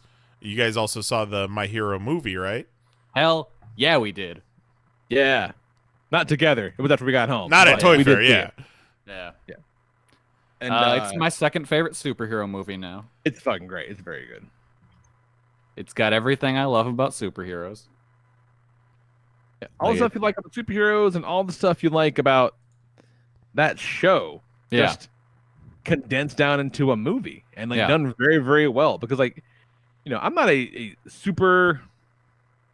I don't watch a ton of like animes and shit, but I watch some, and I watched Dragon Ball Z back in the day, and like none of the Dragon Ball Z movies were like all that good. Very non-canon. They didn't do a whole hell of a lot, but both the My Hero movies have been really good, and this one was exceptional. Like, it was very, very good. Yeah, it does. It walks a fine line between like, oh, is it in continuity? Is it not? Oh, well, it really doesn't matter. It catches you up on everything you need to know without spoiling stuff from the series. It's very easy to jump into. And if they never reference anything that happens in the movie in the series, it's fine. If they do, it's fine. Yep. Got a bunch of cool new villains in there. One, I really hope Chimera shows up again because he's fucking awesome. Just a giant wolf dude smoking a cigar who hulks out and gets wings and shit. Yeah, he looked great, and that they did just enough to let you know, oh yeah, this is in the future of the show. Yeah, I'm like, there's little things like they have moves they don't normally do, or like small tweaks to the costume. Yeah, or I'm like, I don't think those are those normally Deku's gloves. Like, they look a little different. I think. Am I wrong? Yeah. But then like he starts shooting like this air attack. And I'm like, oh Yeah. shit, that's his new glove. Okay, cool. There are new gloves. I'm not crazy. And we're just seeing him now learning that in the series. Yeah, very cool. Yeah, it was Yeah. excellent. It's just an hour and 44 minutes, and it blows by. It's great. Yes. And like to me, it's very much like my number one superhero movie, Spider-Verse, where it's kind of the, anyone can really be a hero kind of thing. Yes, very much. And that's that shit that I love about superheroes. And that's what that show does well anyway. Yeah. It's that show is not about superheroes because they beat up bad guys every episode. Yeah. Like, they beat up bad guys, sure, but that's not what the show's about. Not really. No. So, Yeah, I mean, if it's showing around you, go check it out. It's very good. I fucking love that movie. Like, we got back and I told Nicole, I'm like, I think you would have liked that. it's pretty good. Yeah, And no, he it's was just like- a legit good movie. And she was like, nah. All right, Nice maybe try, we won't nerd. watch that one together. Yeah, it's just fun. Like the animation's gorgeous. The Very fight scenes are really consistent, too. cool. A lot of cool character designs. It's kind of perfect. Like, there's nothing Yeah. wrong with it. It's great. My Hero's my favorite superhero media coming out right now. It's very, very good. My favorite macadamia. Your favorite macadamia. Love a good macadamia. It's great. So that's Toy Anything Fair. else to talk about? We're gonna land this fucking bird. Fucking Let's land the bird. chocolate souffle. That's what. we Chocolate got. souffle. Shaka Chiffle. A lot of Shaka Chiffle over the weekend Yeah. too. Yeah. Whenever one of us to get caught up on our words, just Shaka Chiffle. Yeah, it was great to expose Kelly and Jose to chocolate souffle. It's a very good Okay. bit. Yeah. You can use that in your everyday life, everybody. Little Shaka Chiffle. Mark Wahlberg. Mark Wahlberg. Mark Wahlberg.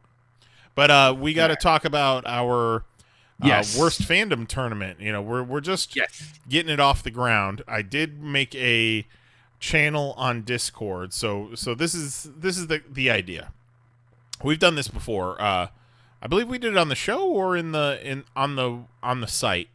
But Both, I believe. we're gonna do a 16-seeded tournament of the worst fandoms. It is March, so it's March Madness time. So we utilize the Discord to get ourselves a 16 seed of the worst fandoms in entertainment, fandom, whatever, pop culture, and then we're gonna battle them out. We still got to work out the details on how we're gonna do that, but let your voice be heard in the Discord. What's the worst fandoms? And then we'll start that next week. We'll either start it with announcing our 16 seeds, or we can start doing some matchups. Yeah, it'll be really cool. We had a good time with it last time. If you have any suggestions, throw them out there. We will not use them all, of course, and some of them can be trimmed and combined and blah blah blah blah blah. But kind of just let's get a feel. I think the reigning champs from a couple of years ago are Dragon Gate support, Dragon Con supporters. Yeah, not Dragon Gate. Dragon Gate's good. Dragon Con, sorry. Yeah, and I don't even know if Dragon Con supporters would even make a blip on this tournament this go around. Because that's kind of still a thing. I mean, it's still a thing, but that whole controversy is kind of fallen out of the news. That's unsettling. Well, I mean, they did get rid of the dude. They got rid of the but dude, still, yeah, for like sure. there were a lot of people back then when they won the tournament. They were like, "Oh, it's fine. Dragon Con's fine. It's fine." No, it was not fine. It may be fine now. It was not fine then. You fucking was gross not. people. I also feel like Dragon Con's not as big of a deal as it used to be. But then again, we've also kind of divested ourselves from that whole community. Yeah. Don't you miss it? No. That is the right answer. Eric Magnus in the chat says Batman fans are the worst. I don't know about that. Batman fans. I would put some. I think you could make an argument for that. For some fucking hashtag release the Snyder Cut fans. Oh yeah. Ooh. There's a certain section of Batman fans where I think you could definitely say that. Star Wars has definitely make a run for it these past few years. Oh, Star Wars is gonna be that's a Final Four pick for me. Yeah, Star Wars might be #1 seed. I mean, well, Comicsgate. Pokemon might be in there now too. Wrestling. Yeah. Honestly, wrestling fans don't rank up there for me. There's a lot more worse people out there. I don't know. They're really going hard at some dude about his neck tattoo. That is true. Belt mutants. Come on, Kelly. Belt mutants? Oh, that's true. I think, yeah, well, belt mutants specifically. Take it back. Take back your harmful words. You want Lana to hear this? Lana, chime in. Lana, join our Discord.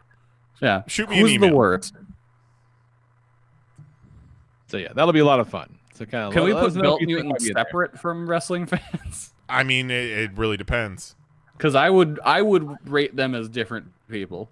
Yeah, but see, we can categorize it as wrestling fans, but then make the argument that it's belt mutants that make wrestling fans one of the worst. True. Belt mutants, WWE marks, all of them. Airport people. Oh, you're really selling it. Because fucking Star Wars fans don't wait at the airport for Kelly Marie Tran. They probably for the best they don't, because they'd be real mad.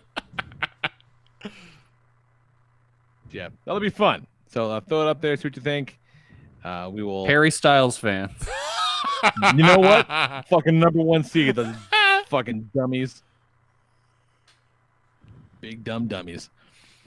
Like I said, we don't know how we're going to do it yet. Yeah, get off our backs. We've got a lot going on. Yeah, so maybe we'll just do the brackets next week. Yeah. Don't expect to vote on anything. Yeah. Make some suggestions on who you think is the worst. Yeah, throw some stuff in there by like the end of the week, and then we'll put it together over the weekend. And then the way I imagine it is that, there's 4 of us, so any given week we could do, 2 to 4 matchups. We don't want to drag this out too much, but we can all take, we can all represent individual fandoms, either arguing for them or against them. Yeah, and I mean, we'll also, I assume, have Mahoney. Sure. Because he'd love to talk about terrible people. Yes. And Juan has already nominated TikTok fans. Yeah. You know what? That's fair. Stupid people doing stupid shit. Unless you're a green boy or a blue boy. Get out of here. Love it. All right. You make anything else, or we all done? Let's go sleep. Let's go sleep. Love it. So yeah, check out the Discord. Throw in your suggestions for the Fight and Fandom tournament. We'll do that. If you guys saw anything cool at Toy Fair that we missed, fuck you. Sorry. I mean, what are you gonna do? We tried our best. Now let us know. We see more of that fucking Toy Fair than most people do. Yeah, and we still didn't see half of it. Right. It's insane. Enormous. It needs to be 8 days. I resent some of those. Mouth. I resent some of those neckbeards that only do the action figure booths. Yeah. Because they got it easy, man. My favorite thing was on the last day saying to people, "Oh, you ready for 4 more days?" Watching part of them die inside. Yeah, it's a fucking Toy Fair Plus. Yeah. Toy Fair Plus. Yeah. No, oof. It's fucking crazy. There was a guy from the Toy Association I was talking to, and he had like bags of free stuff he'd gotten. And he's like, man, I'm just trying to figure out how to get all this out of here without looking like a dirtbag. That is the goal always. And I'm like, hey, I'm just carrying my shit out in the bag right now. I'm like, no judgments here, man. It's fine. So yeah, we'll be back next week at 10 p.m. Eastern, 9 p.m. Central at youtube.com/panelsonpages. For Jason Nyes, Jose Guzman, and Kelly Harris, I'm the Lord Reverend Lee Rodriguez, and we'll talk to you guys next week. Night. Love you. Bye-bye.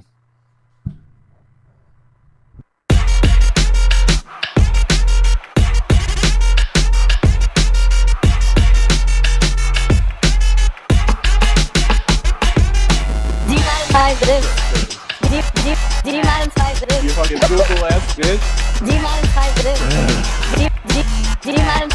Fucking Google something. Holy shit.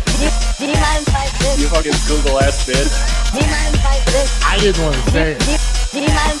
What are you, some kind of bitch? Whoa. You fucking Google ass bitch. Why you keep bugging us, you two?